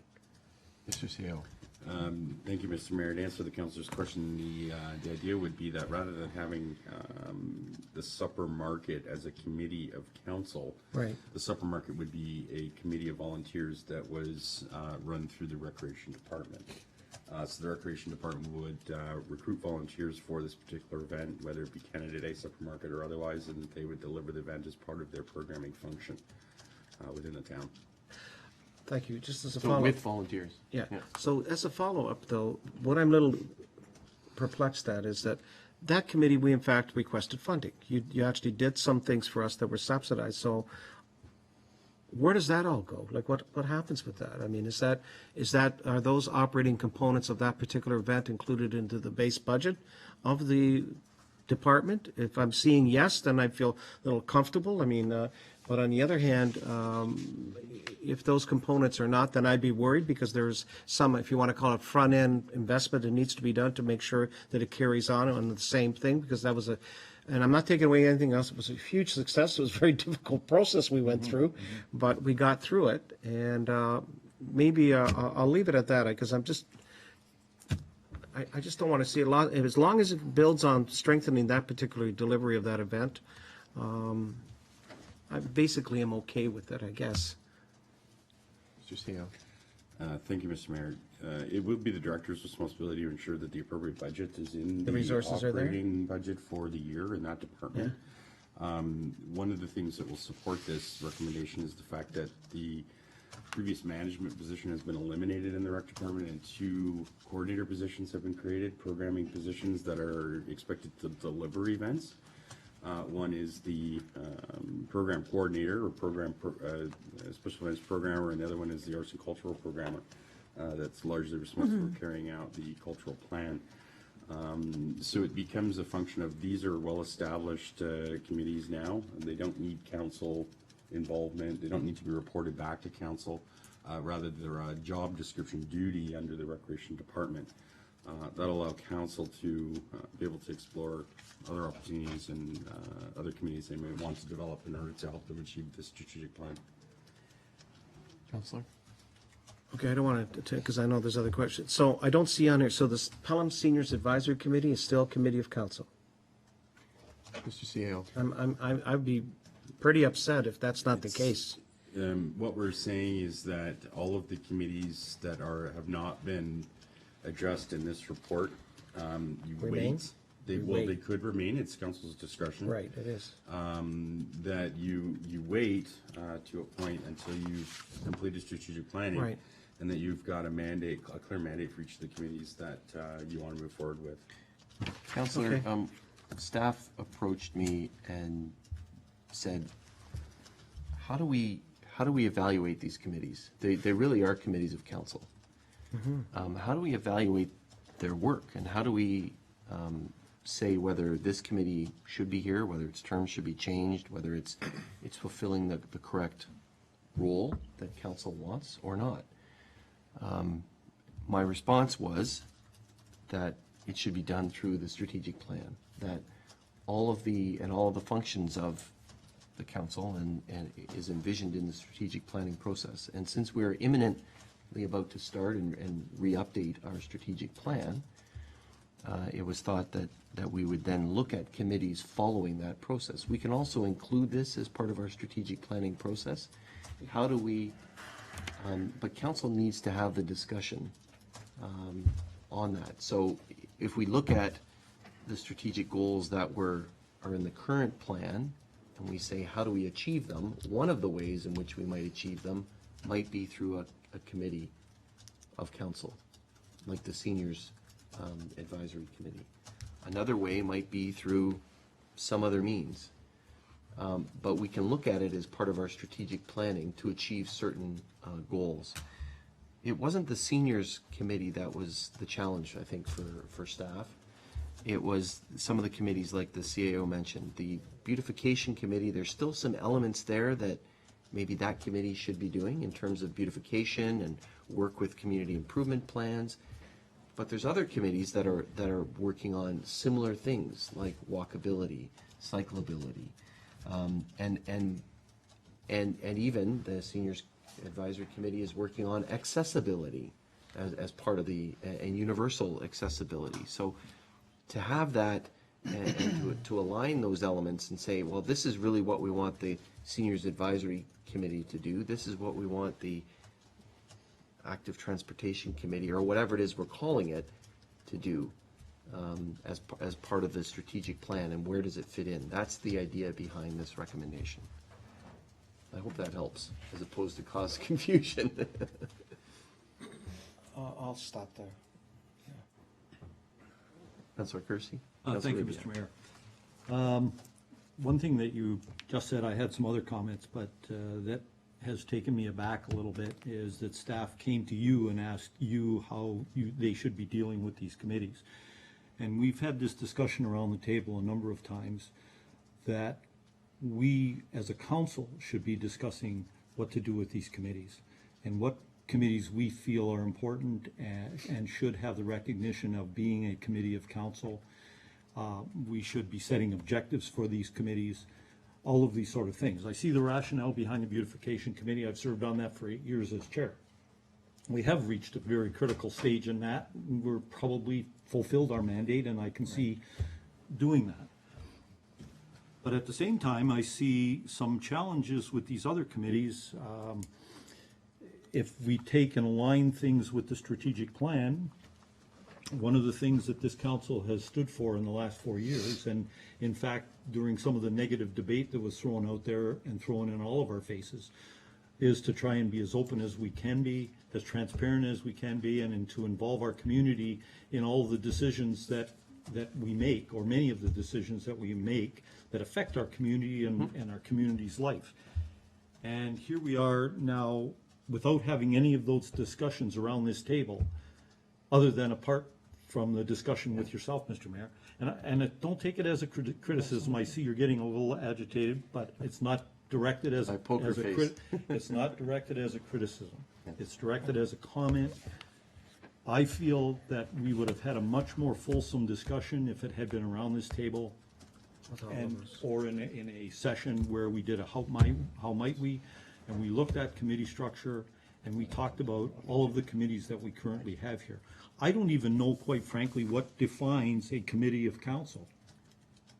I don't think we've ever addressed that. We've just gone along and said, this is an important committee. We want to have council representation on that. We want to have a direct liaison to that particular committee for whatever reason it may be, communication, expertise, etc. Now here, we're, without having any of that discussion, we're moving to disband some of these committees without that discussion. The Canada Day Committee has been involved for how many years? 8, 9, 10 years? 23. Or longer. And have done yeoman service. Many of them have been there since day one. So I recognize the fact that those volunteers can still be involved, but for us to just disband them, there might be some pushback from the community and from the volunteers, because recognition is important.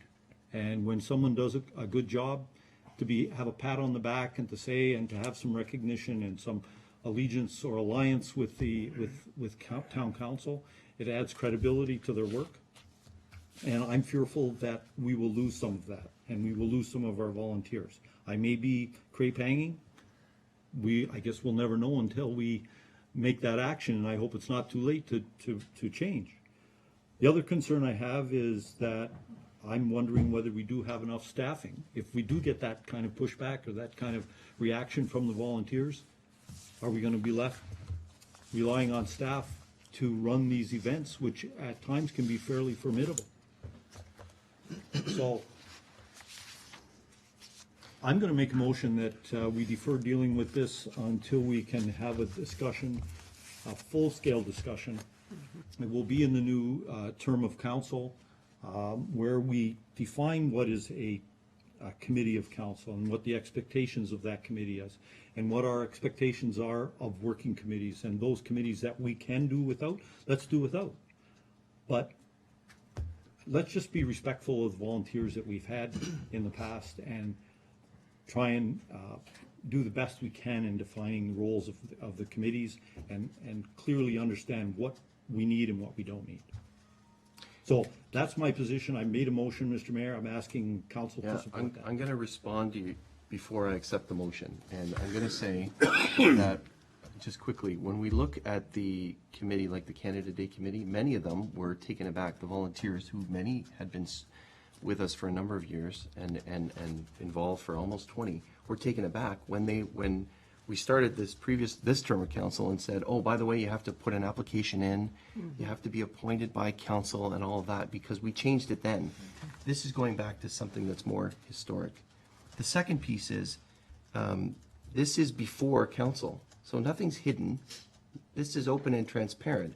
And what is being recommended here is exactly what you're suggesting, except for the first 4, okay? So I will only accept the motion on the first 4 here about disbanding these, because it says that council defer appointing members to the remaining statutory committees until such time as their strategic plan is completed and committees can be aligned, created to support the goals and objectives of council.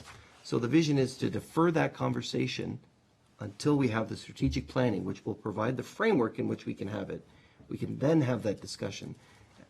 What the other way that staff could have recommended is just to go full bore and say, okay, we're just going to advertise for all these committees. That's not what's being recommended here. What's being recommended is that we take a breather, we defer it, do the strategic plan, and then as part of that process and as follow-up to that process, that we actually have the discussion that you want to have. What is being recommended here is that these committees will be disbanded. So I will accept the motion on deferring the disbanding of these 4 committees until that discussion, okay? Will you, is that? So, okay, yeah, I agree with the bottom statement of this recommendation. We receive it and defer the disbanding until we have that discussion in the strategic plan. I'm good with that. Okay? Okay. So Councillor Papp will second that. I'm happy with that. All right, and disband, so that we defer the disbanding of those pieces until, and they'll be part of that process. I'm good with that. Any further discussion to that? Councillor Papp, Councillor Kersey, sorry. Oh, Councillor Ribbiak. Thank you. Thank you. So for clarity, until we've had that discussion, we're not going to be appointing new membership either. That's correct. Okay. Yeah. Mr. CEO. Thank you, Mr. Mayor. With the exception of the statutory commitments, the clerk has been directed to proceed with advertising for those committees which are required by legislation. That's fine, Derek. That's And remind us what they include. Joint Accessibility Committee, the Library Board, and the Committee of Adjustment. That's fine. Okay. Okay, we're all good? All good. Calling for the amendment. All those in favor? Any opposed? The amendment carries. And now to the main motion as amended. All those in favor? Any opposed? That motion is carried as amended.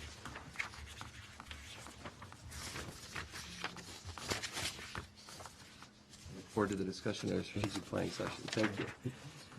The next item has been moved by Councillor Ribbiak, seconded by Councillor King. The council received the issue sheet regarding the parking spaces at Avondale Store at Fenwick, and the council approved the recommendation to change from 30-minute parking to 15-minute parking in requesting location, and that signs are erected accordingly. Discussion? Councillor Lane? Thank you, Mr. Mayor. I understand the rationale behind it, but I couldn't support it. Looking at the parking that's in downtown Fenwick and knowing what's happening in downtown Fenwick with people and how they park and they come and go, I don't think it's, quite frankly, that it's even required. People that generally run into Avondale and or the bank or anything else in that neighborhood generally aren't in there more than 15 minutes. I wouldn't think to start with. So I don't see the need for this. I mean, everybody downtown Fenwick, they pay their taxes. Everybody has the right to park downtown. I don't think this is as being beneficial. Who's going to monitor? Who's going to police it? People are still going to park 20 minutes, 25 minutes. There's going to be no one around to enforce it. So it becomes what I would think is redundant. So I wouldn't support it as it's laid out here. Thank you, Councillor. Others? Councillor Rivia? Thank you, Mr. Mayor. I think I want to echo Councillor Lane's comments. The fact of the matter is, I'm not even sure most of us were aware that there was 30-minute parking there. The need to have moved vehicles at any time because of having a posted limit just has never occurred. There may have been times when the restaurant across the road had been open, and perhaps a new one when people in the evening might have been there for some period of time as they use the service of the restaurant. But by and large, it's really kind of strange to think that's required in the busy downtown core of Fenwick. Thank you. Unless there are others, I'm surprised by the comments. Maybe it's because I tend to go there quite often to this particular store, and they often complain to me about parking and how individuals park in those two spots. I don't think they were aware that it was a 30-minute limit in those spots. I don't know if that is legislated. They always thought it was the 2-hour parking. And the reason that they raised this is because people often park on a Sunday morning, let's say, and go have breakfast at another restaurant and are there for 2 or 3 or 4 hours, or 3 hours, and take up those 2 spots. They are quite anxious that there be some sort of parking limit in that area for those patrons that like to come in for the 5 minutes, pick up whatever it is they're picking up and leave. What I might recommend is if it's already legislated at 30 minutes, that maybe that the signs simply are erected, because they certainly weren't erected before and they weren't, and it wasn't enforced.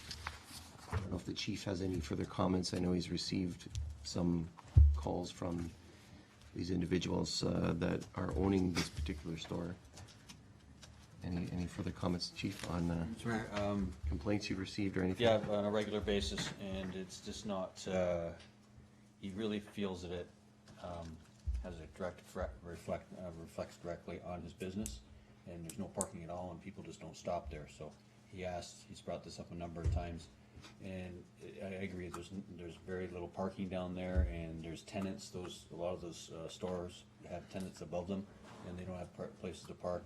So, we're really complaint-based as far as ticketing and enforcement and so forth. So we've heard repeated complaints about this. That's why it came up. It wasn't just like one person saying a couple of things. It seems to be a real problem. So that's why we put forth in this. The reason why we did it at this point is that the revitalization is coming to a kind of they're finishing the sidewalks and everything. So the signage is going to be coming up soon. So we have to make a decision what's a proper sign. We don't have to go change the signs a month from now, so that's why we brought it up now. Thank you, Chief. Any further comments, Councillor Durley? Thank you, Mr. Mayor. I think the signage at 15 minutes is going to be an awareness thing that there is an urgency to allow this store to do its own business, and I think that in itself will eliminate any need to really enforce anything, because people look and say, well, okay, I'm just going to run in and run out, and I'm not going to park there. I'm going to find somewhere else to park if I'm going to have my dinner at a restaurant or whatever. So I think the action itself will be something that will be self-enforcing. I think people are really courteous enough to know that there is a reason for this, and they say, okay, I know when I see something like that, I try to adhere to it, and I'm sure that the people of Fenwick who frequent that store will act the same way. Thank you. Thank you. Others? Ready for calling the question? Going to call the question. All those in favor? Any opposed? Motion carries. Thank you. It's been moved by Councillor Papp, seconded by Councillor Lane. The council received the issue sheet regarding revisions to administrative municipal penalty fine amount. The council approved the recommended adjustment fine amount from $50 to $30. Any discussion? I have a question, just for information. How many fines of $50 have been imposed in the last year? Or Chief? Back to Chief King. It's been since July 1st. I can't give you an exact number. That many? We don't handle a lot of them, but how this came to light was we did issue a $50 ticket under this charge, and through the repeal process through the clerk, we realized that the way signage is, that this should only be a lesser charge because there's more serious offenses, the $50 ones. So, and the people that appealed it did make some valid points about being at 50 versus 30, and so we felt that. But we don't hand out unless there's complaints. If people are usually pretty aware, as you said, they pull up, and we don't really have any major parking issues with that. But maybe a handful, like half a dozen. Through the course of a year. Thanks, Chief. Thank you. Anyone else? There being none, I call the question. All those in favor? Any opposed? Motion carried. Next item has been moved by Councillor Lane, second by Councillor Dudley. Council receive the issue sheet regarding the drainage superintendent agreement and provide notice to Waynfleet and West Lincoln of their intention to opt out of the 2013 agreement by paying a flat rate as outlined in Section 6B of the agreement, and the council appoint the chief building official as the drainage superintendent for the town of Pelham. Discussion. Councillor Rubiak. Councillor Lane. Thank you, Mr. Mayor. I like the report, and I'm going to be supportive. I think that there's probably some issue around workload, and I know as well that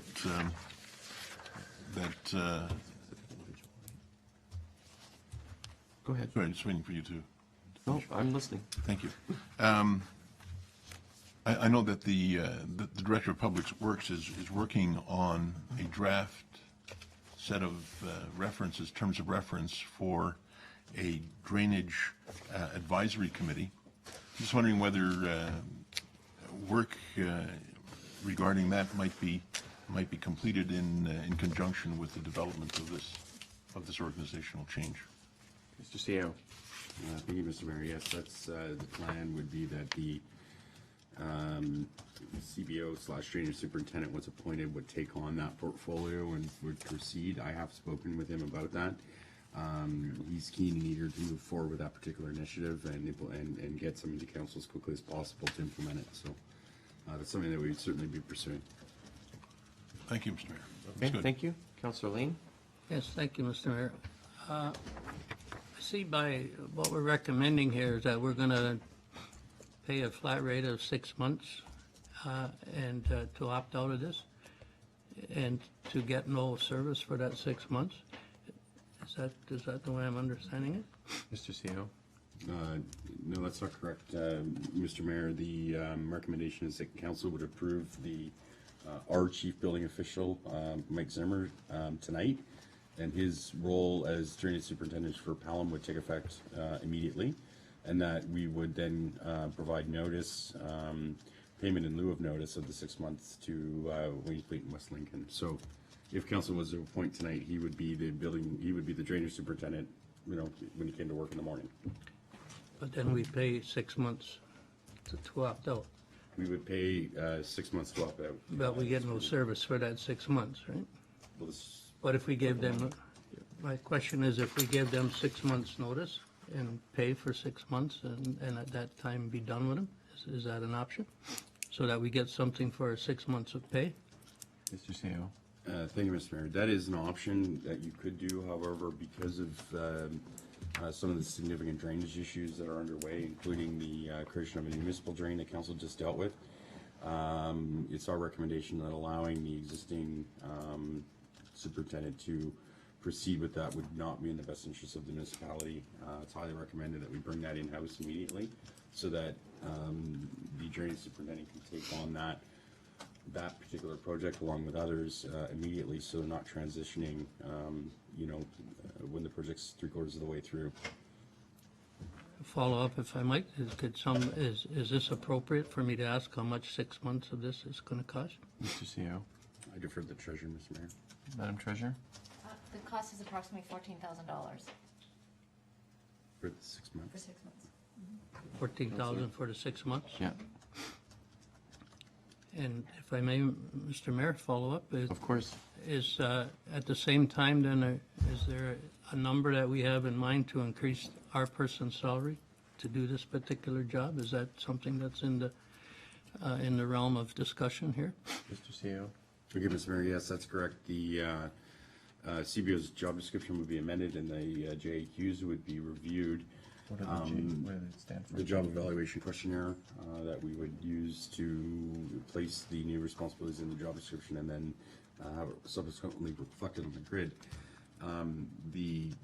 Although we don't have that process completed, we are expecting that there will be cost savings in the long run because the additional responsibilities and the increase in salary to the CBO to act in that will be far less than what the current payment is to the municipalities under the agreement. Thank you. Council. Yeah, I just find it sometimes objectionable to pays money out for not getting any service, but I do appreciate the answer to the question. Thank you. Thank you. Others? Councillor Kirsty. Thank you, Mr. Mayor. Through you to our treasurer. Of that $14,000 payment, how much of that is salary? How much is administrative costs? Because we're billed for our proportionate share of administrative costs as well, right? Secretarial, et cetera, et cetera. Madam Treasurer. The cost is for the salary only of the superintendent. The other fees that we pay for the drainage superintendent are mileage and some admins, like professional development costs and so forth. But there's not an overhead type cost put on top of that. It's a mere split of the salaries. So it's just about under $30,000 a year. That's our portion of that. Councillor. Have we done projections, through you, Mr. Mayor, again, have we done projections on looking at what it's going to cost to bring it in-house administratively? You know, are we going to have more administrative work, secretarial work? That's all costing the municipality money as well. Through you, Mr. Mayor. Those costs are already taken on by each municipality independently. We really work in tandem with the superintendent. Al, the Director of Public Works, works closely with him on what decisions are made on the maintenance schedules for drains. They do come through our purchasing, and we do the purchasing for our own drains through here. I know at the Township of Wainfleet, there's not a secretary that does any work for or admin assistant, that does the work for the drainage superintendent. The reports and so forth are written by himself, so that would be something that would be taken on in-house here. So with respect to the works that are done, they're all contracted services type work, so it's merely, we do the 3 quotes, send out the contractors, and then it's managed in-house. And typically, the Director of Public Works has a lot of overseeing of that, the municipal works and the drains and so forth on that. And that's already been taken on in-house over the years. And the billings, we do all the billings out to the benefiting homeowners ourselves.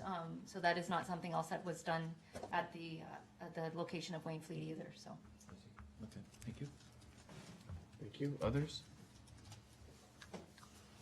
Councillor Lane? Yeah, just one point I'm struggling with here, and that is, we fired this individual, but now we discover that he doesn't have enough work, and that he has time to take on another function. That just makes me wonder what's. I think you're alluding to this, the CDO, chief building yeah. official. Yeah. Mr. CEO? Sorry, I misunderstood the question, Mr. Mayor. I think the report makes reference to That he has extra time. the individual has time in which to do this work. I missed the beginning part of the question about being fired. No, we've hired. Oh, I misunderstood. Councillor, if you could say it again. Sorry. Yeah, no, I just see in a report there that the CBO has extra time to perform this particular function. And I guess my question is, if he's not doing this function, what's he doing with his extra time? And I'll leave it at that. I'm not sure to answer that question, Mr. Mayor, to be quite frank. This chief building official, we look for efficiencies in every position. To suggest that he's sitting around doing nothing for part of his day is completely inaccurate, but having said that, it's still, as would be any staff person, encouraged to take on additional responsibilities and find efficiencies in the way they perform their work. Just by the fact that we had a contract with 2 other municipalities demonstrates this is not a full-time job. For the limited amount of time that this work is required, we're confident that we can do it in-house and find the cost savings to go along with it. Thank you. Councillor, anything No, further? that's fine. Thank you very much. Any other members of council? Are we ready for calling of the question? I'll call the question. All those in favor? Any opposed? That motion is carried. Thank you. It's been moved by Councillor Papp, second by Councillor Lane. The council received the issue sheet regarding Pelham Street pedestrian priority signals review, and the council directs staff to install warning signals at each of the intersections, warning signs, at each of the intersections where the pedestrian priority signals are located to advise drivers to yield to pedestrians in the crosswalk. Discussion. Councillor Powell. After I read this, Mr. Mayor, I know they talked about they're having the most problems with at the Church Hill. Yes. And yet, when, during the course of the campaign, I ran into quite a bit. I don't know, my colleague can comment about the situation at Pancake and Pelham as well, whether there'd be full signalization. I guess to expedite this, I was thinking perhaps, I'd like maybe to have a full discussion with Mr. Mano, because I'm just not quite sure. This to me is just like an interim measure again. When I want to be clear on this, because what I'm gathering is if we decided to install full signals at each of these, the stuff that we put up there now would be not usable. Is that what I'm reading? That basically you could only, a portion, like, forgive me, I'm not the accountant, but 10% of that stuff that's there would be used towards full signalization. And I'm just curious, because there was a petition, if I'm not mistaken, that came here about Pelham Street and Pancake. So I would almost want to defer this and let us have a full discussion with Mr. Mano when he gets back at our December 15th meeting, because unless, I can't agree with just putting up the warning signs. I think there's more information that I think that was provided, and maybe I'm wrong. Help me. Mr. CEO, Councilor needs help. I'm not a traffic engineer nor have expertise in this area, so I would think that defer it until the director's president asks. Would rather have that discussion, Darren, with Councilor King. Thank you, Mr. Mayor. I would like to defer this as well because I feel like there's technical information here, and that things like that petition have not been taken into consideration. I just feel as though there needs to be more eyes looking on the crosswalks to really know what is the problem. We've found a technical solution, but have we really discovered what the root of the problem is in order to address it properly? Thank you. Councilor Gurley. Thank you, Mr. Mayor. The issue that I heard on the campaign trail was not particularly aimed at pedestrian traffic, but the combination of pedestrian and vehicular traffic, and this report doesn't address that. So I agree 100% with the deferral, because we need to look at the vehicle movement as well as the pedestrian movement, and this doesn't do it yet. So I think we definitely need to explore it further. Okay, thank you. So, Councilor Papp. Motion to seconded defer. by Councilor King to defer this until the December 15th meeting. But I would add, Council's really looking for additional information. One, only 10%, really? We were told that they were put in this spot to be there so that should That's it be what I understood. signalized that they could be there. So that needs to be clarified. Second, in terms of, the other elements that were raised, is the thing that I recall from the conversation was we directed staff to do a creative problem-solving process to determine the problem and come up with alternatives. Yeah, it doesn't appear from the report that was done, so perhaps that can be done and reported back to us in December. Yep. Anything further from members of council? There being none, I'm going to call the question on the deferral. All those in favor? Any opposed? That motion is carried and deferred until December. And we're looking for additional information. Thank you. It's been moved by Councillor Papp, seconded by Councillor Lane. The Council of the Town of Pelham, having given due consideration to the following bylaws, do now read it for the first, second, third time, and do pass the same to the mayor and clerk, be and are hereby authorized to sign and seal the bylaws. One, being a bylaw to authorize the mayor and clerk to enter into an agreement with David Cookett and Catherine Cookett for the purchase of the lands known municipally as 1403 Station Street, being described as Part Lot 14 Plan 717 Font Hill, Part 1 59R 1627 in the town of Pelham. 2, being a bylaw to amend bylaw 3217 2011, confirming various appointments to boards, commissions, and committees of the town of Pelham, and to appoint Sheila Shefsky, I'm sorry, I need to get the clear pronunciation of that name, I apologize, James Frederico and Kevin Billabrook to the Municipal Grant Committee. And 3, being a bylaw to appoint Mike Zimmer as Drainage Superintendent for the town of Pelham pursuant to the Drainage Act RSO 1990, and to repeal and replace bylaws 3500, which was in 2014, bylaw 558, which was from 1979, and 796, which was from 1982, and 2635, which was from 2005. And those repeals are previous drainage superintendents, is that correct? Yes, Mr. Mayor. Okay, thank you. Any other comments, questions? There being none, I call the question. All those in favor? Any opposed? That motion's carried. Next on the agenda is to move into closed session, but before we do that, this, with the indulgence of council, this is the last official meeting for our colleague around the table, Councillor Lane. And I think we should pause for a few moments and reflect on Councillor Lane's service. He's shaking his head. He doesn't want us to do that. And we do have a small, lovely parting gift that we would like to give to you, Councillor. I would like to speak first, and then encourage council colleagues, should you like to add to my comments. Councillor Lane, we know that you are very committed to our community. You sat in those chairs, and we suspect that soon you'll be back in those chairs watching council. He's shaking his head no, but watching council, participating in council, and continuing to participate in the discussions around our community and how to improve it. You are very, very committed to the community. You bring and brought a common sense approach to council, and you spoke with that approach around our discussions here at the council table. You called a spade a spade. We did some of that this evening.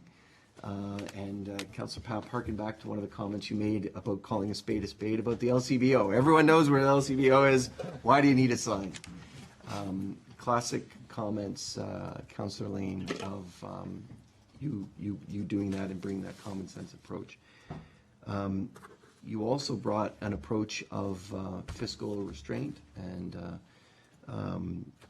causing us to question the expenditures of the public purse, and that we do so for the public, and you caused us to think about those each and every time we invested dollars in our communities or spend dollars. And finally, you were part of, in various parts of this team of council, and you fit in very, very well, and wanted to fit in very, very well. You accepted that we redid our strategic plan back in January, and we incorporated your vision and involvement and what you heard from residents in that strategic plan. But you were part of our team as well, and we understood the respect that we have around the council table, and the interactions with staff, and you really are, and you're a part of our team. And for that, I personally am grateful for your service. We are all grateful, and I wonder if I want to thank you for your service and stepping up to the plate, heeding the call when that space became vacant when when Mr. Clark decided that he had greener pastures out west. So I want to thank you very much for that. Do members of council want to make a comment? I think it looks like all members do, so we'll start with Councillor Rubiak. Thank you, Mr. Mayor, and I want to echo much of what you said. Councillor Lane stepped into this role. I can recall when the discussion was held here about how we would fill the vacancy after Mr. Clark, and I was pleased then to make the motion that Councillor Lane should join us. He and I had competed for the same position somewhat earlier, and I knew that what we were going to be getting was another point of view, a different point of view than those that we had here, and I was confident that the diversity, that the greater the diversity of offering in positions would make our decisions better, and I'm really pleased that we were right, that our decision making was only improved by Councillor Lane's presence and contribution. I want to say that one thing that I learned was that, and I'm echoing you again, Mr. Mayor, that under that hard-headedness, that fiscal viewpoint, that common sense lies truly a very deep commitment to the town of Pelham, but beyond that, even a true and very deep concern about the welfare of people. And I really appreciated that about Councillor Lane. Thank you. And thank you for your service, sir. Thank you. Thank you, Mr. Mayor. Councillor Lane, I promise to keep my comments brief, not because I don't care, but because I'm the woman at the table. And that is to say that I really, really appreciate your commitment to the town and the amount of caring that you have shown, not only at this table, but sitting down there as well. I appreciate the perspective that you've brought to the many topics at the table. And of course, I have to appreciate your sense of humor. So thank you very much. Councillor Lane, to have worked with you as a colleague around this table, even though we didn't always agree, was really a pleasure. And building from that, building on that, to have had the opportunity to build a friendship with you is truly a treasure. Let's keep up with the friendship. Congratulations and thanks for your service. Councillor Christie. You're not obligated to say anything. See, I was thinking I was going to be last, so. But despite the fact that you can't grow a mustache, I want to tell you how much I have appreciated getting to know you at the table here. And if you wait long enough, it will grow in and grow into something truly formidable. It will. But on a serious note, to reiterate the comments of my colleagues, your common sense approach, your fiscal responsibility, your dedication to the community is second to none. But even more than that, and we witnessed it here tonight, even when you disagreed with some of the other councillors here, at the end of the day, when it came to vote on a particular motion, you voted in favor of that motion to create unanimity, to send a unified voice to the community that this council works together and does things that we try and do the best for our community. And that is what I see in you and will always take away from this table in having known you. My last comment is a challenge to you. And that is, as you know, we always need volunteers. And to have your expertise, your knowledge, your commitment at a volunteer table would be a blessing to this community. So I would ask, after you get over a restful period, that you give some consideration to stepping forward and serving on our community. And Jim, thanks very much for your service. Thank you very much. Appreciate it. Well, I sort of have the last word to say this. I've known Jim in a totally different capacity. And when I became part of council back 11 years ago, and I met his sister, and from that point on, basically, brotherhood was brought about. And at the same token, Jim clearly expressed his interest, keen interest at that time about being part of municipal government. And through the encouragement of his sister, Valerie, through mine, he made that attempt, and we had that opportunity in 2008 and saw you come forward. We saw you come forward again, and we saw you come forward a third time. I wish I could turn back the clock, and I wish things were different. But the way it is, I can tell you, Jim, that many of you don't see this side of him. He's very kind. He's very compassionate. Sure, he can be tough in that, and every once in a while he'll buy me a drink. But more importantly, Not tonight. well, I'm buying you a drink. But undoubtedly, one of the key things is that he is very, very committed, and I can tell you that him and I had much more candid and very, how can I say, very fruitful discussions, even though we just didn't always agree. But what we were both willing to do was to come to compromise and be willing to do what was good for the town of Pelham. I'm not going to say I'm going to miss you, Jim. I'm going to say that you, as Gary has said, once you have a time to rest, and I know you're dealing with another family issue which we're familiar, and that is difficult enough. And I just would want to say to you that we're very, very proud of you and your commitment to municipal government. It's not everybody that can step up here. They think that it's easy, or that's not the case. You need elephant skin. You have to have the wisdom of Solomon. You have to be flexible, and you have to be able to relate to your colleagues. I found it a true pleasure and my honor to serve with you on this council. So I hope, bro, that you will reconsider and come back at some point and be part of with our committees. And I say this on behalf of also, I know our staff, and Nick, and you are honest, you have integrity, and you have the confidence of the people that you work with and serve. And I know that this is something that we won't forget as we move into our new term. It'd be hard for me to look over there and not see you. But nonetheless, I think that you know from all of us that we really, really, really appreciate what you did and what you've done for us here at the town of Pelham in your capacity as councillor. Thank you.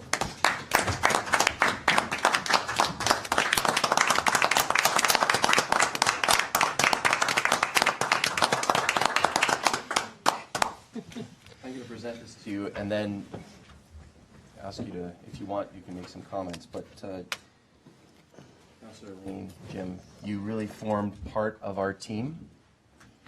And what better way to recognize that by giving you a team photo? Oh, great. Thank you very much. Thank you. Appreciate it. Oh. Well, Council, come on. Oh, we should all see. Give it a program. No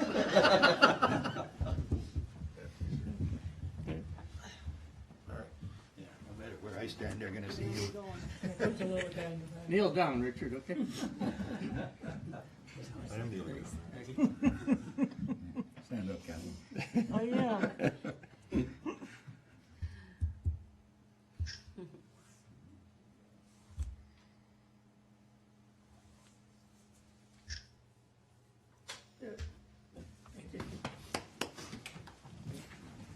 Thank you.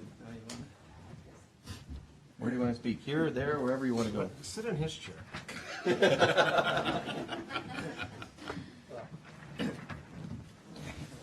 On behalf of Jim Lane. That's the humor part. Thank you, Mayor Dave, and the rest of the council for the kind words. Caught me off by surprise here. You know, I'm not usually at a loss for words. I'm not now, but some of them aren't appropriate. But thank you. It certainly was a pleasure to work with all of the council, everyone in the room, all the staff. I enjoy it. If I didn't enjoy it, I certainly wouldn't be back here, and I wouldn't have run for election on a number of occasions.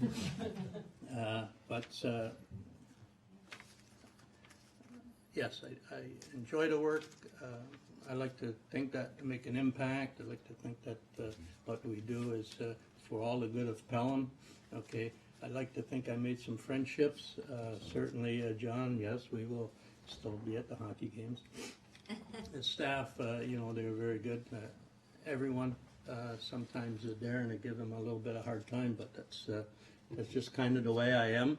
Okay, it's you know, I have to ask the questions I think the constituents want to have asked, and you know, I rely on the people around us for the answers. But at any rate, thank you very much. It certainly is touching, and whether I'm in the back room or not, or in the back of the room, I don't know at this point in time, but certainly I'll be keeping an eye on you.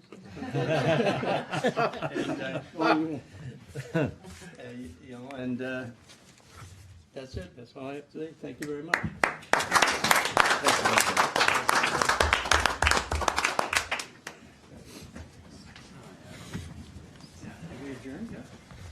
Not yet.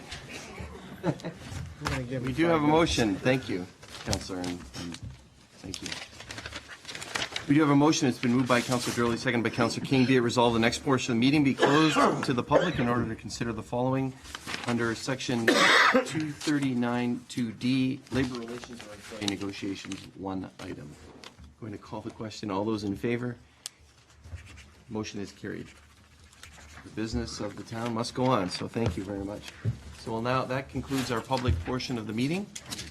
Councilor Lane? Thank you, Councillor Lane. Thank you all. So, what are we doing, 2 minute breather? Okay. Let's take a 2-minute break while